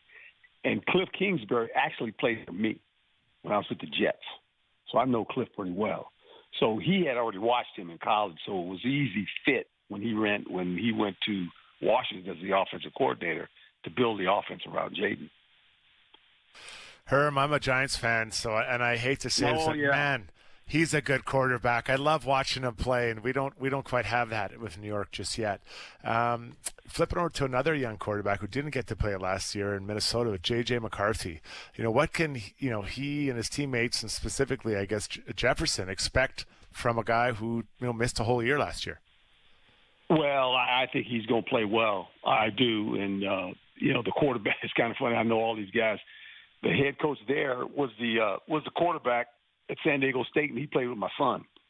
Okay. When he was in college, so I mean, he's going to be fine, that quarterback. But wait a minute now. You said you're a Giant fan? I am a Giants fan. Let me tell you something. That quarterback you got in New York, Dart? Boy. Shoot, I tell you what. Here's what I can predict what might happen with the Giants. When you look at their schedule, that schedule is brutal. The first two games, the first four games are against all playoff teams, right? And then the first two are away. I want to say who do they play? They play Dallas or somebody. But so they start off slow. If they start off like 1-3, Jason Dart's going in the game. He's going to play. They got a quarterback. That Dart fella, oh, boy, I like him now. You know who he reminds me of? He reminds me of this. And I said this when I was on television yesterday with the worldwide leader, that he reminds Dable of Josh Allen. Oh, boy. He's big. He can run. He's got a big-time arm. He's just not as tall as Josh Allen. He's 230 pounds. He's about 6'3". Josh Allen's 6'5". But the same mannerisms of how he plays when you watch him play. That's the first thing that jumped out at me. I said, this dude runs around like Josh Allen. No regard for his body. He just kind of runs around and throws a hot pass, and it's like, this guy's really good.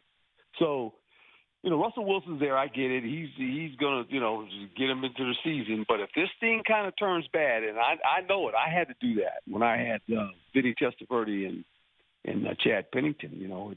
Vinny was the starter. He was the old veteran, get us through, and all of a sudden, we sat there at 2-5. I made the change, and we ended up winning the division. Well, since you brought up Josh Allen, what do you think of the Bills this year? Oh, man, I love the Bills. I love Josh Allen. But they all got the same problem, right? Josh Allen, now Aaron Rodgers is over there with Pittsburgh, right? You got Joe Burrow, right? You got Lamar Jackson. All of those guys in the AFC, I say it every week. I said, hey, it ain't going to matter. The regular season, when you get in the playoffs, can you beat Patrick Mahomes? And if you can't beat Patrick Mahomes, it's over. You're done, right? See, Patrick Mahomes was on that run like Captain America was. Tom Brady. That's who I call Captain America, Tom Brady. And for years, if you were on the AFC side of it, if you couldn't beat Captain America and the Patriots, you weren't going. Now it's Patrick Mahomes. Yeah, for sure, Herm. You talk about young quarterbacks at the top of your segment, and probably the guy that's getting the most attention out of anybody in the 2025 draft class was the guy picked in the 5th round, Shadeur Sanders. Obviously, Cleveland has got a very tumultuous history with quarterbacks that goes back many, many years. But how do you think it's going to go for Shadeur with the Browns this season?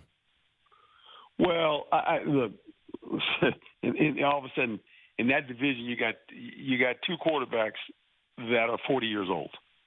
Right, Aaron Rodgers, right, and the starter for Cleveland right now is a 40-year-old quarterback. Now, Shadeur is sitting there, but also Gabriel is sitting there. And that was asked like 2 days ago, Coach, who do you like? I said, I like Shadeur. I've known Shadeur since he was a little kid. And I said, I like when he went in the game. But I said, when I saw Gabriel play, I went, whoa. You know who Gabriel is for those guys? I'm telling you who he is. And I played against him when I was in the league. Brian Sipe. He plays like Brian Sipe, except he's left-handed.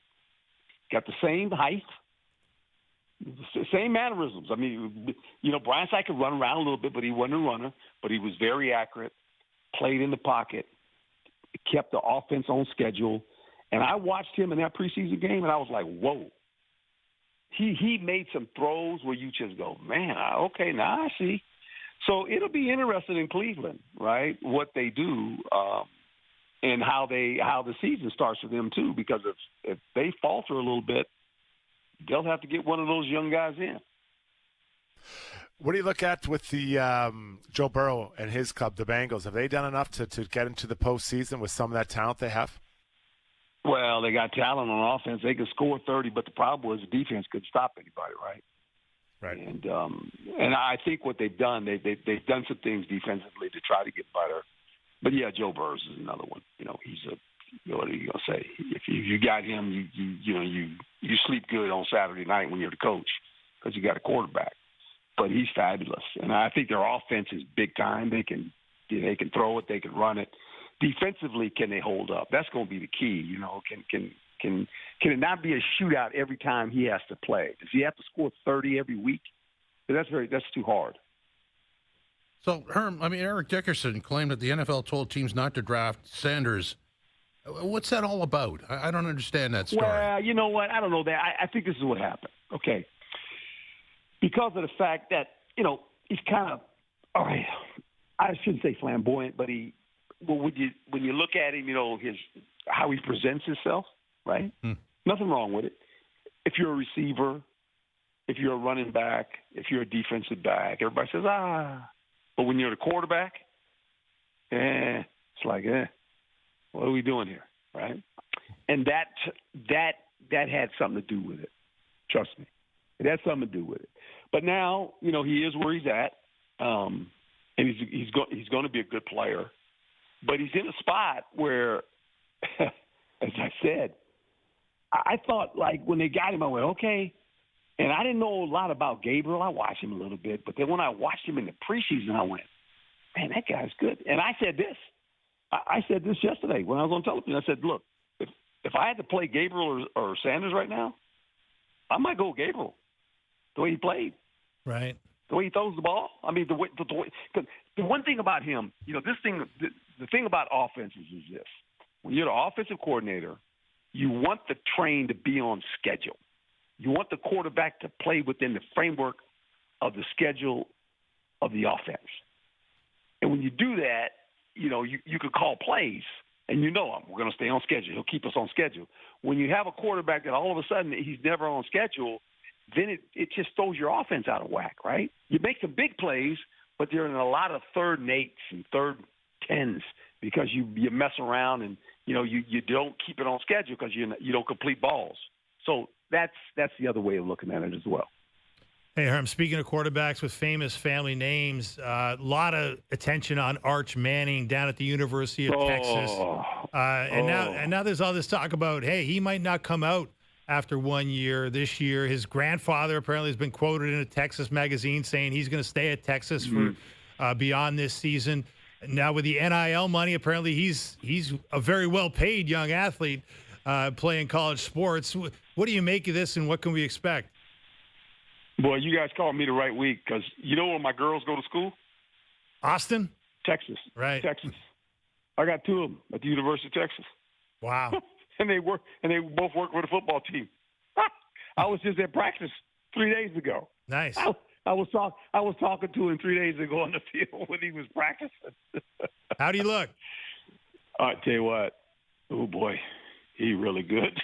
He's like his grandfather, Archie. He can run.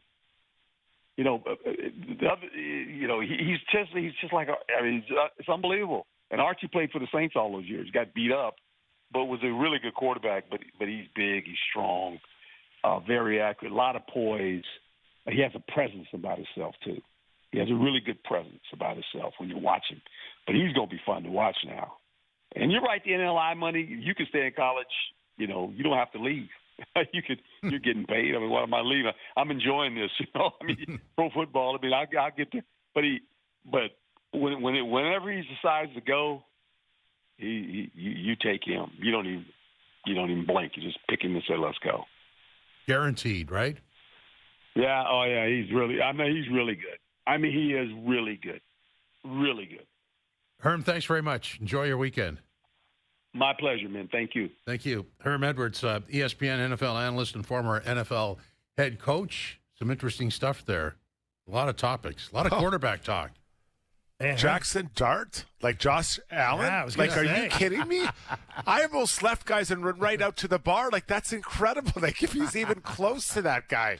Quarterback's a big issue, right? But, I mean, Herm obviously is into the quarterbacks. And because my plan's been to tank if I'm the Giants and then I get Arch Manning, right? You get the second coming.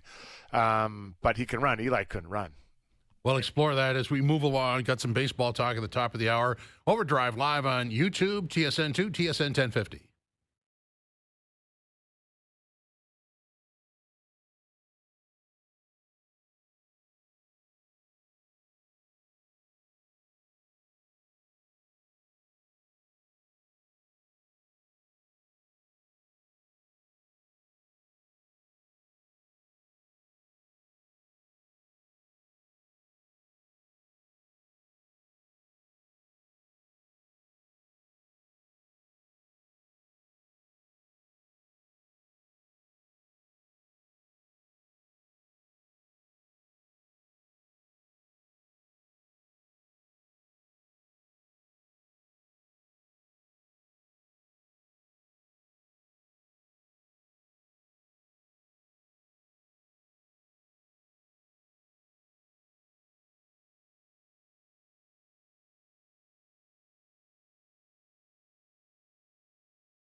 Back to Overdrive with Hayes, Noodles, and the O-Dog. Oh, that's perfect. Mailed on Friday, brought to you by Boston Pizza, Canada's favorite sports bar. Enjoy the $15 lunch at BP, where you get an entree, a side, and a drink, and you'll get it all in 20 minutes or less. A fast lunch doesn't have to be fast food. See you at the $15 fast lunch at your local Boston Pizza. So an audio intro. Boo-boo-boo-boo. Yes guy, no guy. Ladies and gentlemen, boys and girls, drivers and passengers, first time with the audio intro. That was exceptional. Here we go. Yes guy, no guy. Number one. The Yankees are more of a challenge than the Red Sox to the Blue Jays. I'm still a yes guy on this. Oh. I mean, recent results, notwithstanding. Last night was pretty horrendous for the Yankees, giving up 4 errors, 9 walks combined on the pitching staff. Looked pretty ugly.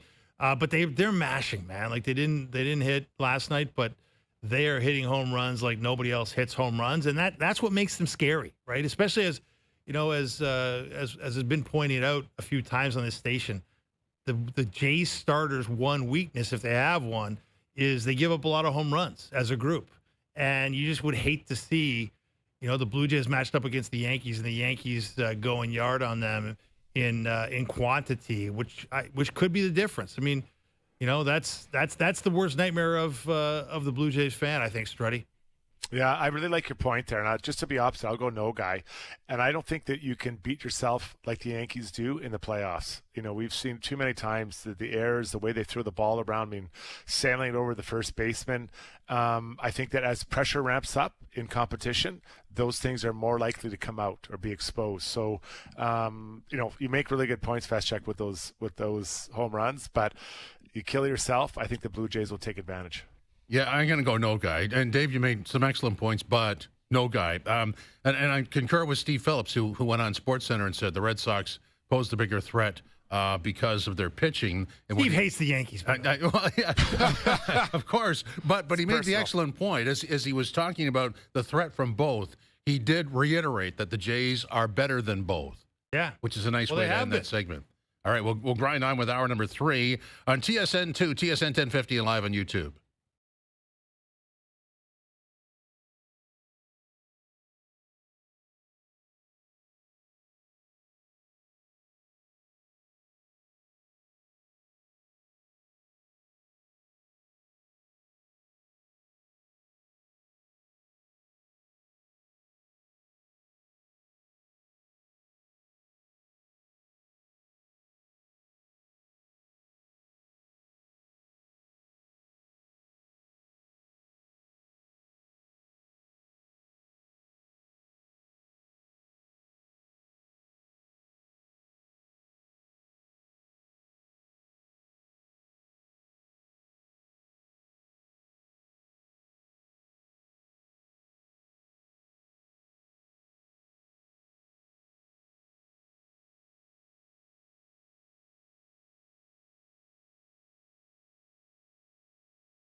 It's Mail It In Friday.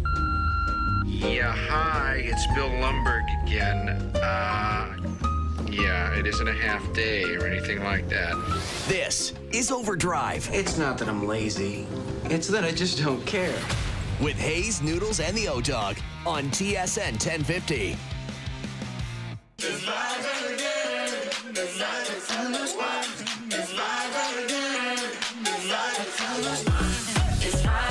And today, in the final hour of Mail It In Friday, Jim Taddy, Dave Feschuk, and Strutty with you. OverDrive is brought to you by FanDuel, bringing you everything from the opening line to the final score. We're going to have Weeksy at the bottom of the hour talking about golf, and shortly, Richard Griffin talking about baseball. Shane Bieber tonight debuts for the Jays. And I just want to update the CPKC LPGA stop in Mississauga.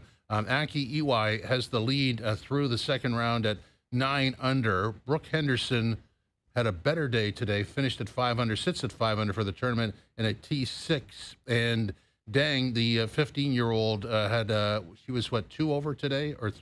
Yeah, 2 over. Today. Yeah, so sits at -3 and a T14. So plenty of action left in that. Weeksy will flesh it out for us. Strutty, I should have brought this up earlier. We had Trent Frederic on, and he signed a nice 8-year deal. Yesterday, Nazar, 6.6 for 7 years. And Marco Rossi today, 3 years, an average of $5 million for $15 million. I think it goes 4, 5, and 6, something like that, to get to $15 million.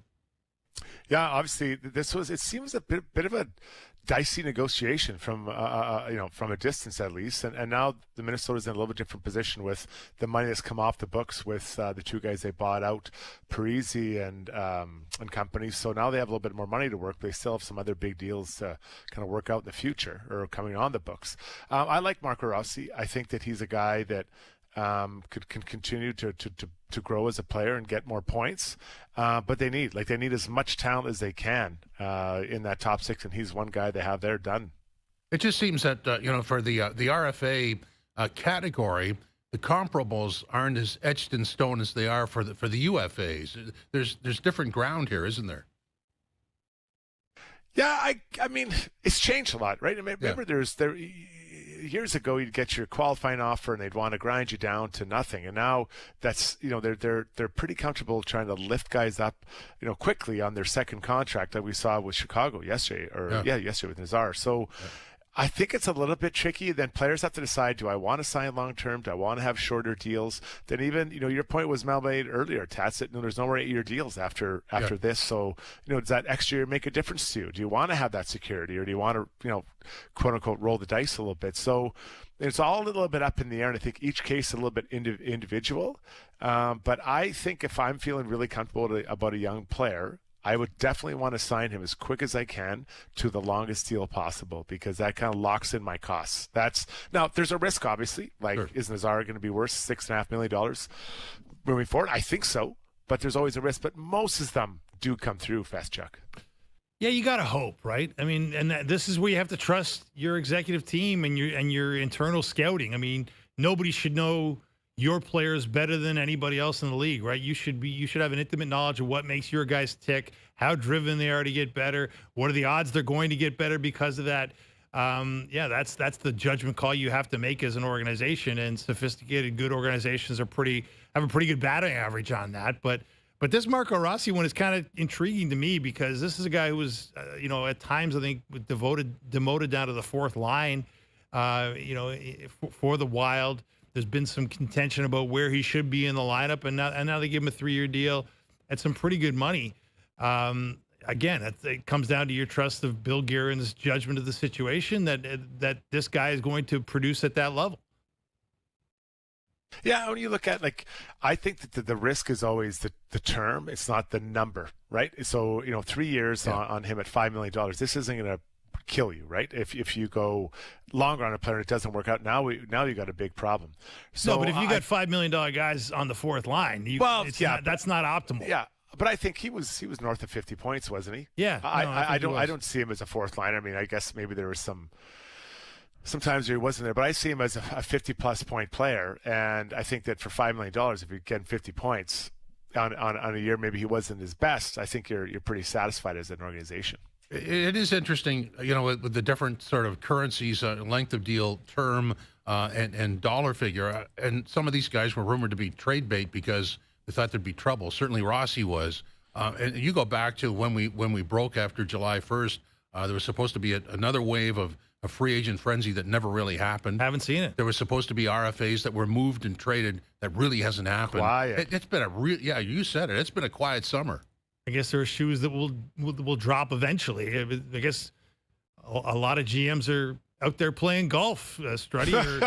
I mean, I don't know if they're in Europe and Scotland, they're playing the links courses over there, and they're out of reach of decent cell signals. But there are a lot of guys still available out there, and it does feel like there are a lot of teams that you would think have to still make some moves. So where's the next pressure point? We always talk about the trade deadline or July 1st or the draft, maybe another one in there. So now where's that next pressure point? Is it when you have to submit your roster a couple of days before the season starts? Got to be. That's the next one? Yeah. Like, does it start at training camp? That doesn't feel like a pressure point to me. No, I agree with you. I think it's probably when you declare your roster. But the problem with that is everybody has the same problem. They have too many players. I mean, there's not even a lot of guys on PTOs, is there? I mean, there are some, but it's not widespread. There'll be more soon, I'm sure. Yeah. As training camp approaches here. And my favorite is when, every team's fan base goes through this. We can't put this guy through waivers. We're going to lose him. We're going to lose him. Like, whatever it is. Jason's trying, we'll lose this guy for sure. And then in other markets are like, who? Who is this guy? I've never even heard of this guy. Why are we picking this guy up, right? Like, and so that game was always interesting because there are a few waiver pickups for sure, but I think every fan base really agonizes over their sixth defenseman or seventh defenseman. When in reality, everybody has those guys already. Absolutely. Well said. Let's return to the lead story. Shane Bieber goes tonight for the Jays. They're in Miami for the weekend. Come home, play Minnesota, and then Milwaukee. And the starting lineup is Springer leading off, Barger, Bichette, Kirk, Varsho, France, Lucas, Clement, and Jimenez, and of course, Vladdy not in. And let's get further, thoughts on this big moment for the Jays and for Major League Baseball. Griff is here. Richard Griffin. GriffsThePitch.com is the website, and Exit Philosophy is the podcast. Griff, welcome. How are you today? I'm good, boys. How are you guys? We're getting through this. So Shane Bieber debuting with the Jays. You've been around this game for a long time. This debut, where does it rank for you? I think you could compare it to David Cone when he came in 1992 and they went on to win the World Series because David Price is a different story. He was one of many who came at the trade deadline. So it wasn't like there was one guy and he was the savior moving forward. But in this case, you've got a guy, David Cone came in, made his first start for the Jays on August 29th and then had 7 more starts. His first 2 starts, he gave up 14 runs or 12 runs in 12 2/3 innings, so they were not a great success. I'm not saying that Shane Bieber is going to be like that, but that's the closest comp I can get is David Cone arriving, and it really stirred the clubhouse up in terms of, wow, this organization, this team, this front office is really trying to win, and they brought former Cy Young winner in David Cone in, and I think that's the best comp. So obviously another former Cy Young winner in Shane Bieber, Griff, and we just had Jim Duquette on, and he was saying, look, it could be really exciting, it could be really intriguing, but Jim, as a longtime baseball executive, has a measure of skepticism that a guy who hasn't pitched in 507 days and has been through Tommy John, and no matter how good he's looked in the minors, that there may be some growing pains here as he gets back to the major league level. I mean, what's your expectation on that front, Griff? Well, I think that the things he's got going for him getting to this point in Miami is that he's going to have better defense and he's going to have adrenaline. And I think those two things together, in his last start at Buffalo, he had pitched 6 innings and 75 pitches, and that should have been enough for the Blue Jays to shut him down and get him ready for Miami. But he talked his way back out for a 7th inning, threw 15 more pitches, reached 90. And I think that's a realistic goal for him here. I mean, Tommy John surgery isn't the giant shadow that it used to be over a player's career. And even though Tommy John is still the all-time winningest pitcher post-Tommy John, the surgery has improved, and he's been 16 months between major league starts. I think we can expect the Shane Bieber of 2021, 22 before his elbow started fraying too badly. As a pitcher, when he joins a team, obviously you got to get comfortable with the surroundings and all that stuff. But how long does it take for a pitcher, especially at this level, to get comfortable with his catcher and the flow and the pace and the rhythm that he's trying to help out the pitcher make his calls? Yeah, I think the fact that he's really spent 22 days with the organization, and I know he's gone down and made some starts, but he comes right back up to the dugout, and he talks. You see him on the rail talking with Max Scherzer and talking with Chris Bassett and talking with Jose Barrios. And I think that the comfort level with Alejandro Kirk will be easy because he steals pitches at the bottom of the strike zone. He commands the framing, and I like to call it presentation, not framing, because if you present it to the umpire with respect, you'll get more calls that way rather than those guys who jerk the ball back to the middle of the plate and look over their shoulder to see if the umpire fell for it. But I don't think that Alejandro Kirk will have difficulty dealing with Shane Bieber. He's caught him in the pen. He knows what he throws. They go over a game plan for the Miami Marlins. I think it'll be great. I expect good things for 90 pitches. And if he gets to 6 innings, it'll be a success. Griff, I really like your David Cone analysis or comparison just because it brings me back to where the Jays were back then and like a 2 or 3 year build into eventually winning back-to-back World Series titles. Would you, aside from the obvious, the pitcher Bieber and Cone, would you equate what the Jays have in the rest of their roster to what they had back then? Yeah, I really... offensively, I think it's hard to match up 92 and today's team when Vlad's healthy, and probably a good thing that they're giving him an extra couple of days rest. But I think that the pitching staff, the starting rotation, in 92, David Cone was joining Jack Morris, Juan Guzman, and Jimmy Key. And so the starting rotation then was veteran. The starting rotation now is veteran. I don't think it's a big issue that Eric Lauer is going to the bullpen. I've studied the rest of the schedule, and you can get 4 of your start. If you go to a modified 6-man rotation using the off days for like sitting Eric Lauer on a turn through the rotation like they've told him, and he's available in Miami. If you do that, you've got 4 guys making 6 starts, 2 guys making 5 starts, including Eric Lauer. And I think that will benefit the Blue Jays pitching in October more than having guys going every 5th day. And to say that, they have a routine and they need to be on their 5-day routine, I don't buy that at all. I talked to Jose Barrios, who is the bell cow in this regard, and if he gets to 32 starts, which he will under this modified plan, if he gets to his 32 starts, which amazingly would be the 7th full season in a row that he's hit exactly 32 starts, I asked him the question, and he smiled broadly, and he said, yeah, that's good with me. So even though they say they want the ball every 5th day, I think that extra day will benefit the team and will benefit the bullpen as they go deeper into games. Another guy turning heads down in Buffalo, Griff, is Trey Yabich. 8 strikeouts in his most recent outing with the AAA Bisons, just walking a couple, hitting 93 with the fastball. We've seen this guy rocket ship through the minors this season. What's your sort of Jerry's percentage that he finds himself in the major leagues playing a significant role down the stretch or into the playoffs for the Blue Jays? Well, there's a guy who's a better comp to David Price than is Shane Bieber, because David Price with the Tampa Bay Rays was drafted out of Vanderbilt, came up as the first draft pick, first overall pick, and then as a rookie starter, he came up and helped them out in the bullpen in the final month and through the playoffs on their only World Series appearance.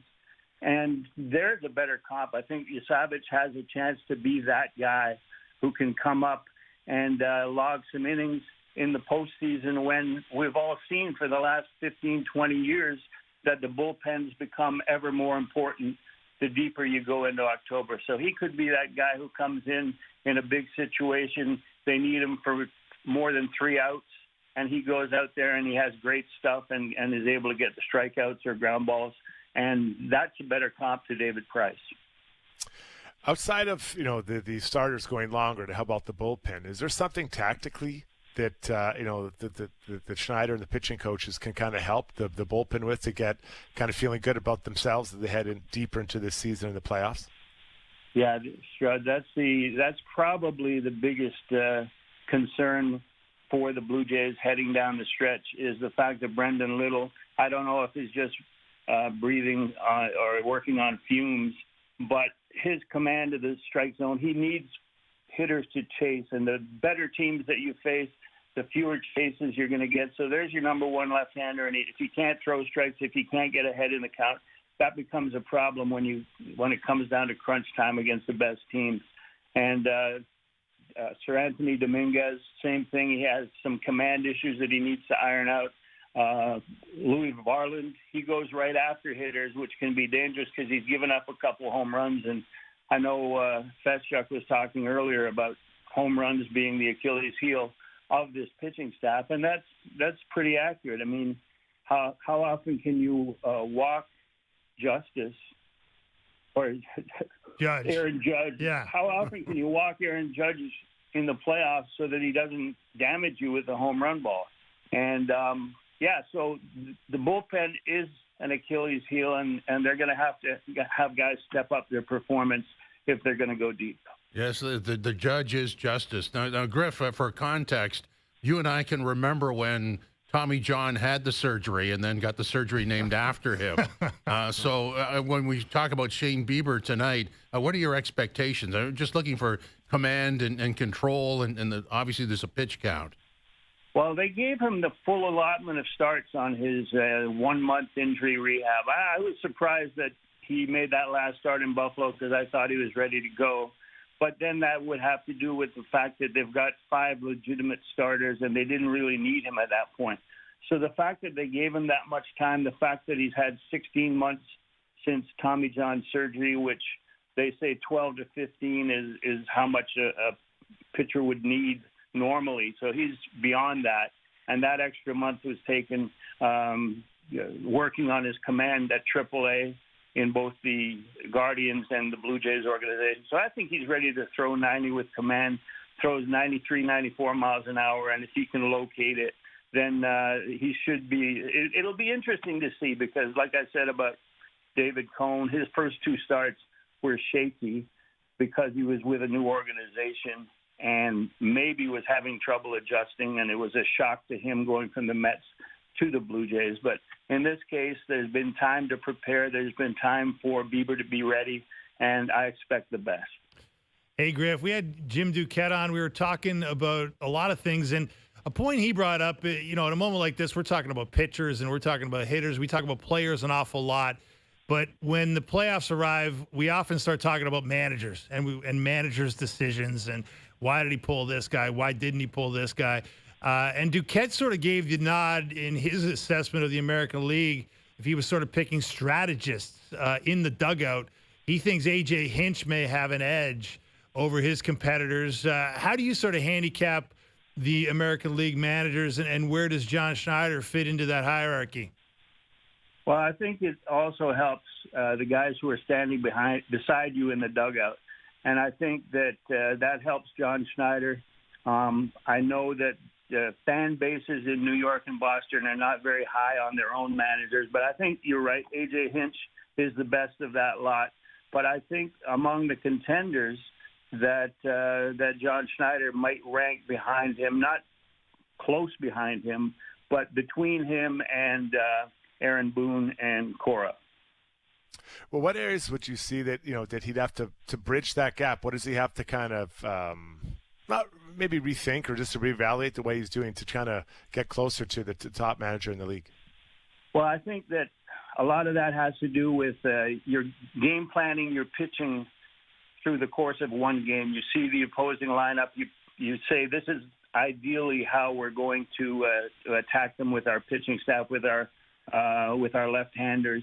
And if it doesn't go right, if there's a blip on your plan, then you look like an idiot, and the fan base gets on you. And I think that if the bullpen straightens itself out, that's the sort of thing that would make John Schneider look better, because he's got it planned. It's just that the best laid plans, as some famous writer once said.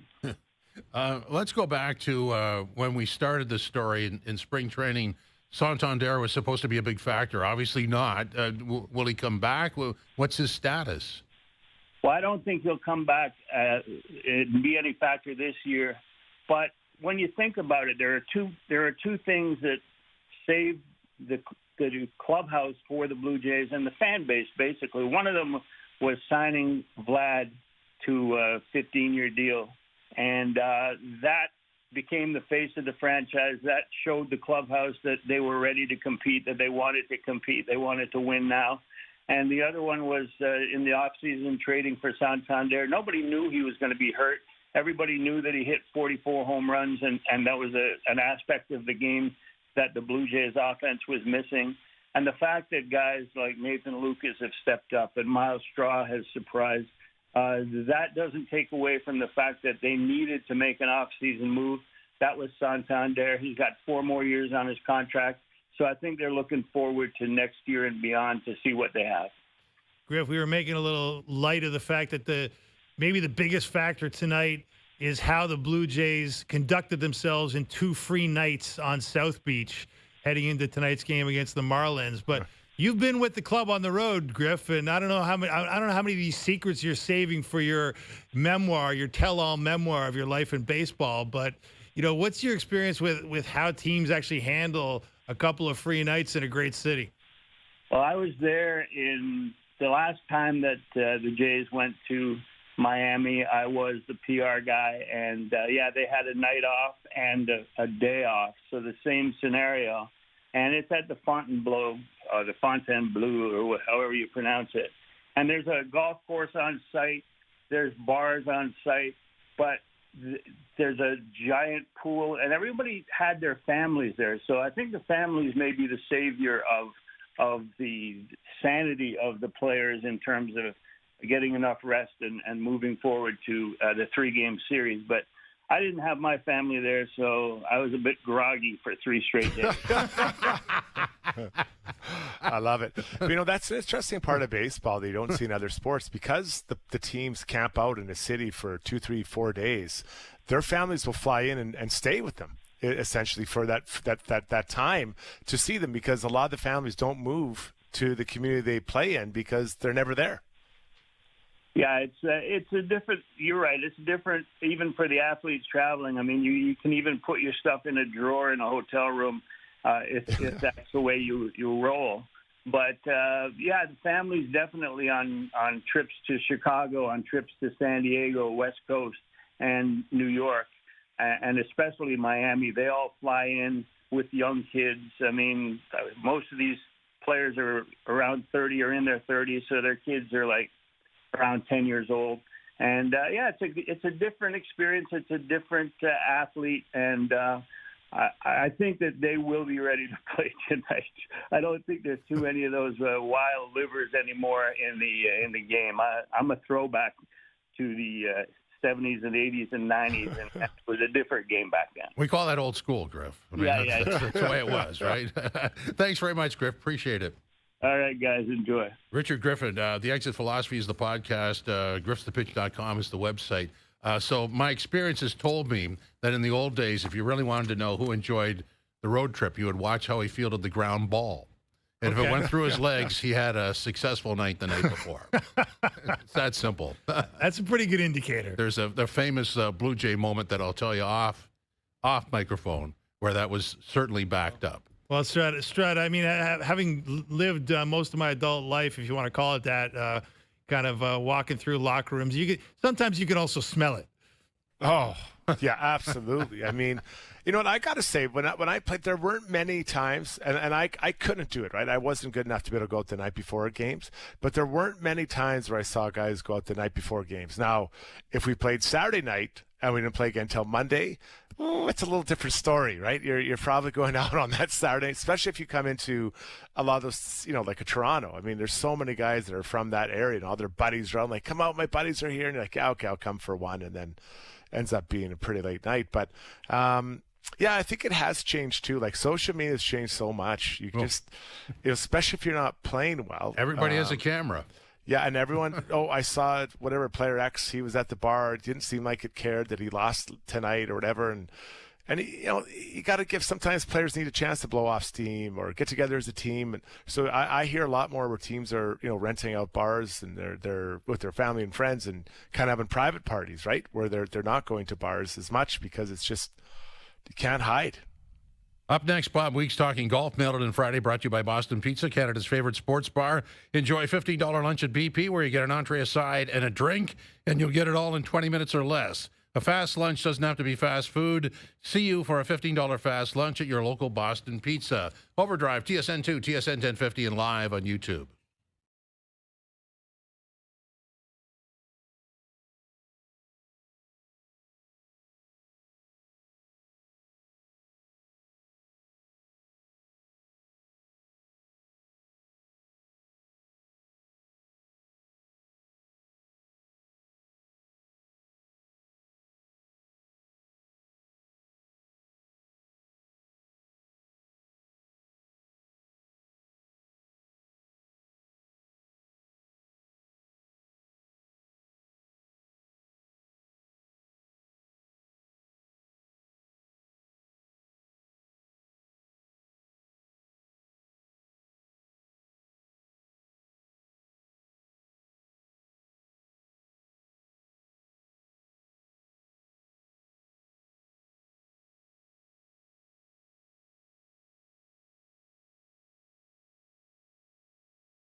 Now, back to Overdrive with Hayes, Noodles, and the O-Dog.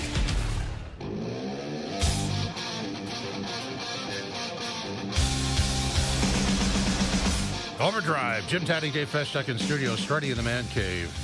Gonna veer over to golf now. Is Weeksy with us? Not there. Of course not, because Doogie was in here chatting with us. That's right. Burned the entire commercial break. Smells good, though. Oh, are you kidding? Does it smell nice? When he when he came in today, I had a sinus problem. Cleared it right out. Cleared it right out. Oh, man. Freddie, I'm telling. He's telling the truth. He's had this nasal drip thing going, and Doogie walks in, and it's like smooth Cleanses. sinuses. Yeah. What brand is he wearing today? It's never one. It's a concoction, right? But it smells expensive, Strutty. It doesn't smell like your Skin Bracer, your Old Spice, your sort of drugstore. This is not drugstore cologne. This is like boutique cologne. Yeah, it's high end. Yeah, he's big. I have to say, we were walking down the hall, and there were two ladies walking the other way, and they looked back, and they went, "Must be the cologne. Must be the cologne." It's a scent-free building. I mean, it was probably offensive. Let's talk about some golf now. Bob Weeks is here, Golf Talk Canada and TSN golf analyst. Weeksy, how are you? I'm doing very well. Just on the shuttle heading out of the beautiful Mississauga Golf and Country Club. Well said. And Brooke Henderson was the star. Best round of the day, 5 under, sits at 5 under for the tournament in a T5. So nice day by her. Yeah, great day. Something she's been looking for a while, I think. She's talked about how it was a little bit of a momentum at the end of her round yesterday propelled into today's round. And she did. I mean, she hit a whole bunch of fairways. She hit a whole bunch of greens. The putter has probably been the key for her so far. 26 putts yesterday, 28 today. She put a new putter in the bag just before the weekend. You know how that goes, right? The putter will work for a little while. Hopefully it'll keep working for her. When I get a new putter, it works for about 18 holes, and then, of course, I got to go buy a new one. But she's playing some great golf right now, and you can see it. You can kind of see it in her emotion and in her face that she's super happy right now because it's been a long, sort of frustrating year for her. So what did you make of Aphrodite Deng, Weeksy? She obviously she turned a lot of heads with a 5 under 66 in her opening round at age 15. She won the U.S. Junior. Today it doesn't go quite as well. She's had a ton of birdies, also a few bogeys and a double, and shoots a 73 2 over par to sit at 3 under, but still tied for 15th at age 15. What have you made of this performance so far? I mean, she's playing some pretty mature golf for a 15-year-old. That's kind of what comes out to me. I mean, she had a bumpy road today, but she fought back. She didn't kind of let it get completely off the handles. As you said, she's in 15th place. I think that, to watch her play, she doesn't really show any emotion on her face. She's a quick player, really quick player. She hardly waits for the other person to finish marking their ball before she's putting or taking her next shot or something along those lines. So she's got a real enthusiasm for the game. And again, she's smart. She's playing smart golf to the best of her ability. I think today the biggest key was she didn't keep the ball in the fairway off the tee a lot. So she was sort of scrambling out of the rough and trying to play defensive. She ended up a few bunkers. She missed getting up and down 3 times. So, again, you sort of lose track of the fact that she's 15 when you watch her play because she is such a mature golfer for her age and in this field. I mean, she's certainly not out of place here. Bob, circling back to Brooke, I watched some of that competition this morning, and it just off the tee, she looks so confident. And I know when I'm playing well, I hit it, I'm like, yep, that's good. I just walk off. She was doing that and hitting a lot better than I do. So do you think that her game, the way she's playing, the confidence she's showing in many moments, including that one, does she have the ability to kind of push through and make up the rest of the ground for Sunday? Yeah, I mean, there'd be nothing she'd love more, obviously, than to do that. Let's not lose sight of the fact it's been she's now 2 years in without a win. She's struggled for consistency. She's found, sometimes it's her putter, sometimes it's her iron, not very often her driver. Like you say, a lot of times she'll tee it off and she'll hit it and pick up the tee right away and go away. And there's something about that. She knows that she's hit it well, but her eyesight is not good enough that she actually can't pick up where the ball is. So she doesn't know where it's going. She says, I know I hit it well, but I have no idea where it's going. So I'll let my sister, who is her caddy, Brittany, look at it and find it for me. So there's a little bit of something to that. But yes, I do think she can carry this forward. There's a good crop of players ahead of her right now on the leaderboard, and they're not going to go away. But I think with the crowd behind her that she's using to her advantage now, you know, it can be plus or minus when you've got a big crowd like that following you. If you start to slip, you know, you want to force it a little bit more. That's what Brooke has said in the past. So I think she's comfortable with the game right now. And in a lot of ways, this may be the best golf she's played all season. So, I mean, you've witnessed 2 rounds there. We're at the halfway point. In terms of how that course plays, in terms of how the field of players looks, could you make a forecast for the weekend? You know, it's pretty tough right now. I will say that EQI, who's at the top of the leaderboard right now, is coming off a win last week, and she doesn't seem to be letting up. And there's sort of a big bunch of players right now. This is a course, I think, where, you know, if you slide just a little bit, I think you can get yourself in big trouble. So if you start missing fairways, if you start getting it into bunkers and things like that, I think it's awfully tough to try and play catch up on this course, I guess. Now, Brooke did it today, but that's, you know, the best round of the day. She's moved herself back into contention. I think that the leaders are probably amongst the top 20 or so that are on the leaderboard at this moment. But this is this is a course that I think is going to show its teeth even more as it dries out a little bit. There may be a little rain for Sunday from what we're hearing, but it was soft to start with. It's getting firmer as we go through the week and could be tough. But I think you're going to see some pretty good scoring here from the guys, from the people you expect. Let's put it that way. So the men's tour, obviously, Bob, down in Atlanta at the Tour Championship. And breaking news, Scottie Scheffler looks somewhat human today. Only shot 1 under par, 69. And so it is Russell Henley and Tommy Fleetwood. Top 10 Tommy, second place Tommy, who share the 36-hole lead. I mean, we've probably asked this question to you, like, I don't know how many times, Bob, over the years, but can Tommy actually get it done on the U.S. soil for the first time in his career after his illustrious, history not winning on the PGA Tour? Well, this is event number 164 of his PGA Tour career. So, I mean, to say he's overdue might be the understatement. Yeah, I think the other 29 guys in the field would love to see Tommy win one, other than obviously maybe themselves or something. But Tommy Fleetwood is a super popular guy. He's had his chances. Look, he had a chance to win that playoff that Nick Taylor eventually won at the RBC Canadian Open a couple of years ago.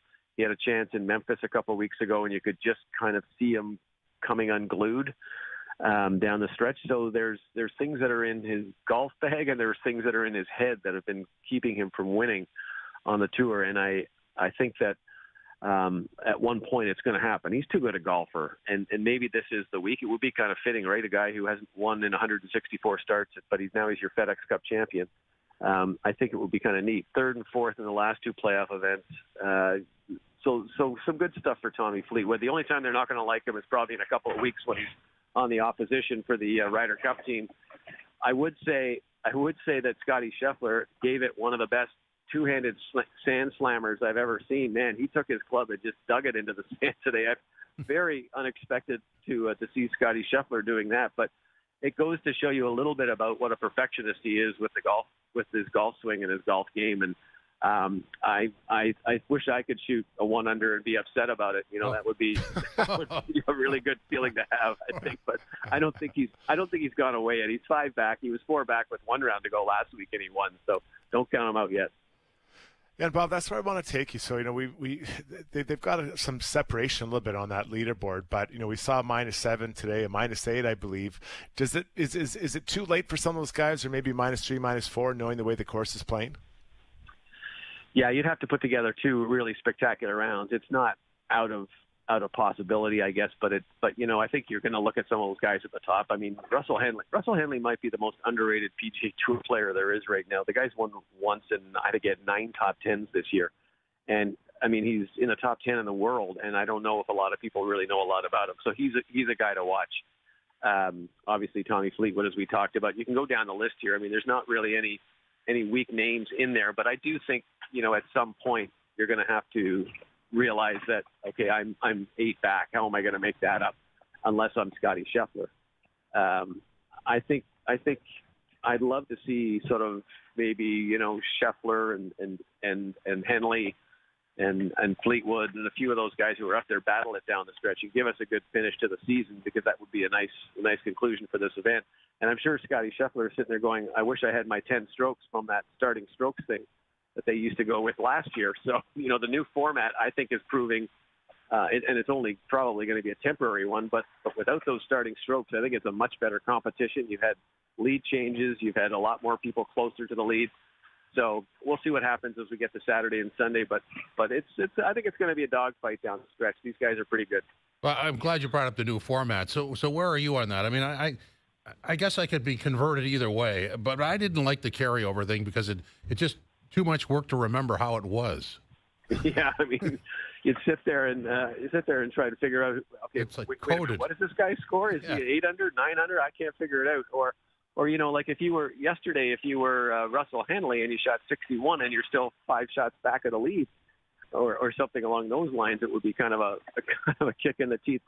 Now, from what I've heard, talking to some people in the last couple of weeks, this is a temporary format. They're going to come up with something different next year, something that is not starting strokes, but might give an advantage to, say, the top 4 players who finish at the FedEx Cup.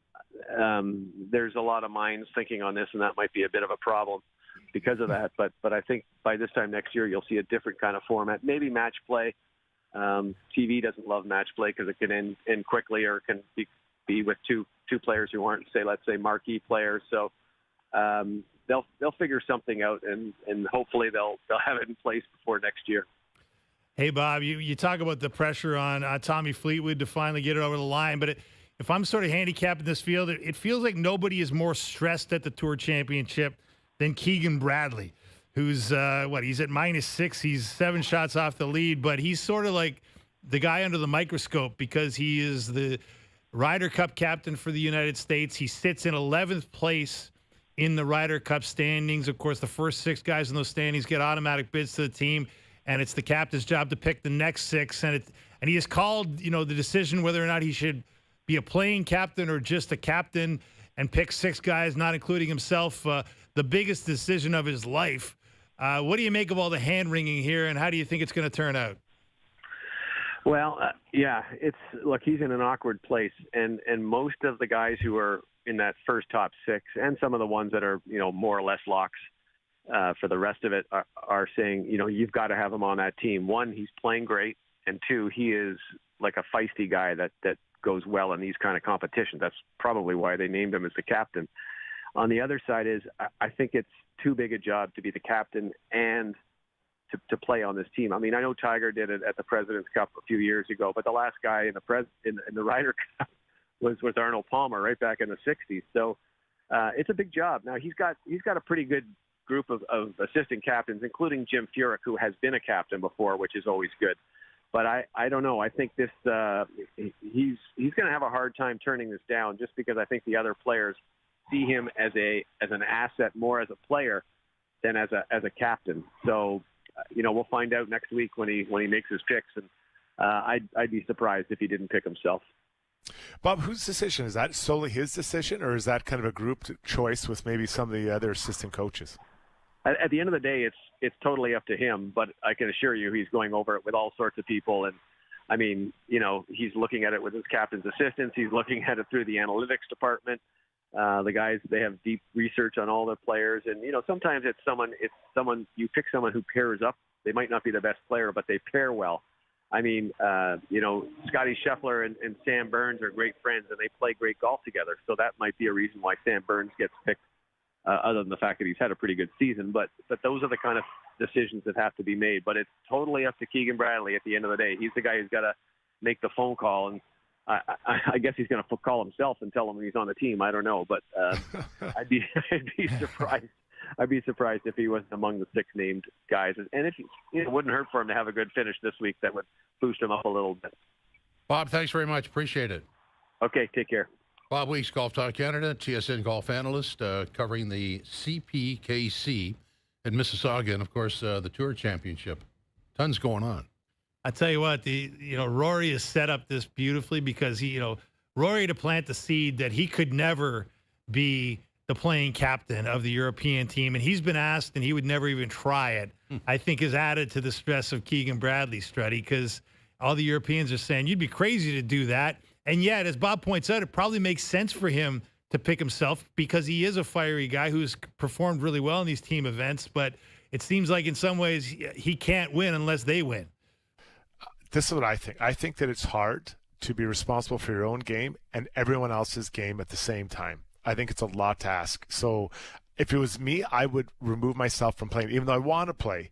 But I think it's just too much. You can't worry about everybody all the time and your own game and be efficient in your own game. I would add the proviso of the American team because the expectations are so high. Yeah, you're not supposed to lose on home soil. No. Yeah. That's and Rory's gone out there and said, hey, the hardest thing to do is win on the road at the Ryder Cup, and we're going to do it at Bethpage. So it's great drama. It's a lot of fun. It's a great soap opera.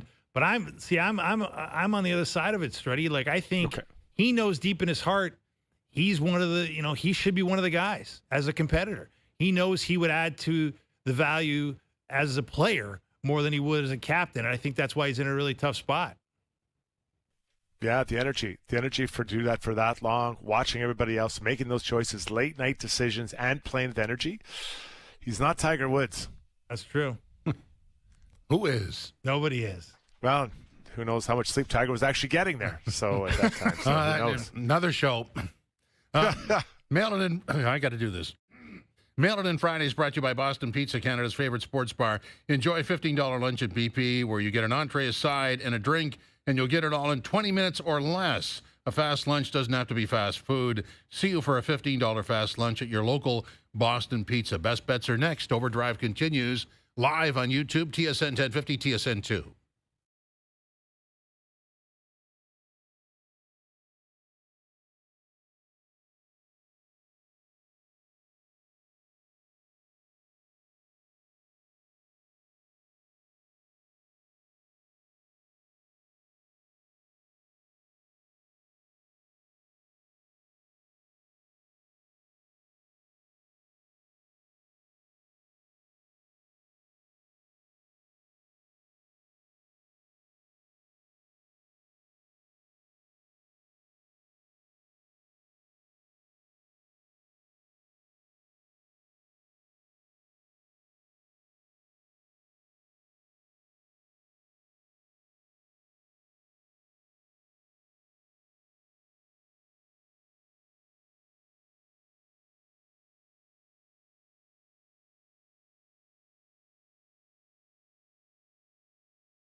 Back to Overdrive with Hayes, Noodles, and the O-Dog. That's my way. Do it like that and I repeat. Oh, my. Final segment on Mail-In and Friday. Jim Taddy, Dave Feschuk, and Strutty with you from the Man Cave.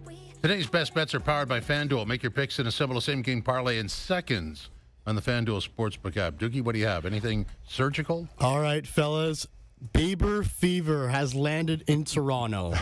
And you never get a second chance to make a good first impression. So we're going with the Toronto Blue Jays on the money line, under 9.5 total runs, and Shane Bieber 5+ strikeouts on the FanDuel Sportsbook app. That parlay totals plus 222 on the FanDuel Sportsbook app. 62-32, his career record. Today's best bets are now powered by FanDuel. The first inning means as much as the ninth when you bet baseball on the FanDuel Sportsbook app. Please play responsibly, 19+ and physically located in Ontario. Doogie, thanks very much. And just before we stretch out for the final 2 minutes, Cameron Moore is on the board today, replacing JP, who's on holiday. And this is Cameron's last day with us. So, Cameron, it was nice working with you on the Leafs games, nice doing these shows with you, and all the best to you. Yeah, I'm going to miss you guys. You know, being up here with the booth in the Raptors games. Certainly, this opportunity, this job has afforded me opportunities that I could never dream of. I was able to attend Vince Carter's retirement ceremony, the Jersey retirement ceremony. That was fun. And those things, when you're a kid and you go and join this industry, I know, Dave, you've been to the Masters and been to the Super Bowl and all those events.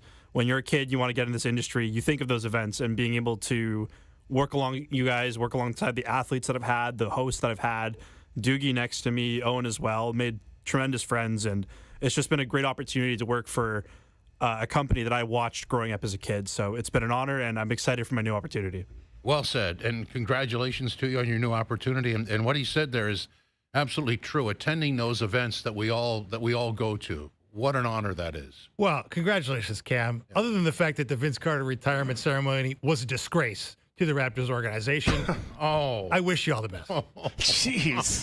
Positive Friday. Wow. I'm just saying, that's what it was. It was a disgrace. Oh, wow. Okay, well. Quit on the franchise. Really? Hired his number. Okay. Weak move. Wow. Okay. We got 30 seconds. Help me out. Jeez. Recover it. Pull us back up. Wow. One thing I will say though is that I'll be cologne free because I won't have to sit next to Doogie in this box. Unneeded shots here, fellas. Let's go to break. Yeah, I'm going to be cologne free in 15 seconds. So, Cameron, thanks very much. You guys will be back next week. Hazy B will be back in the chair. And for me, the Summer of Yes Guy resumes. Have a great and safe weekend.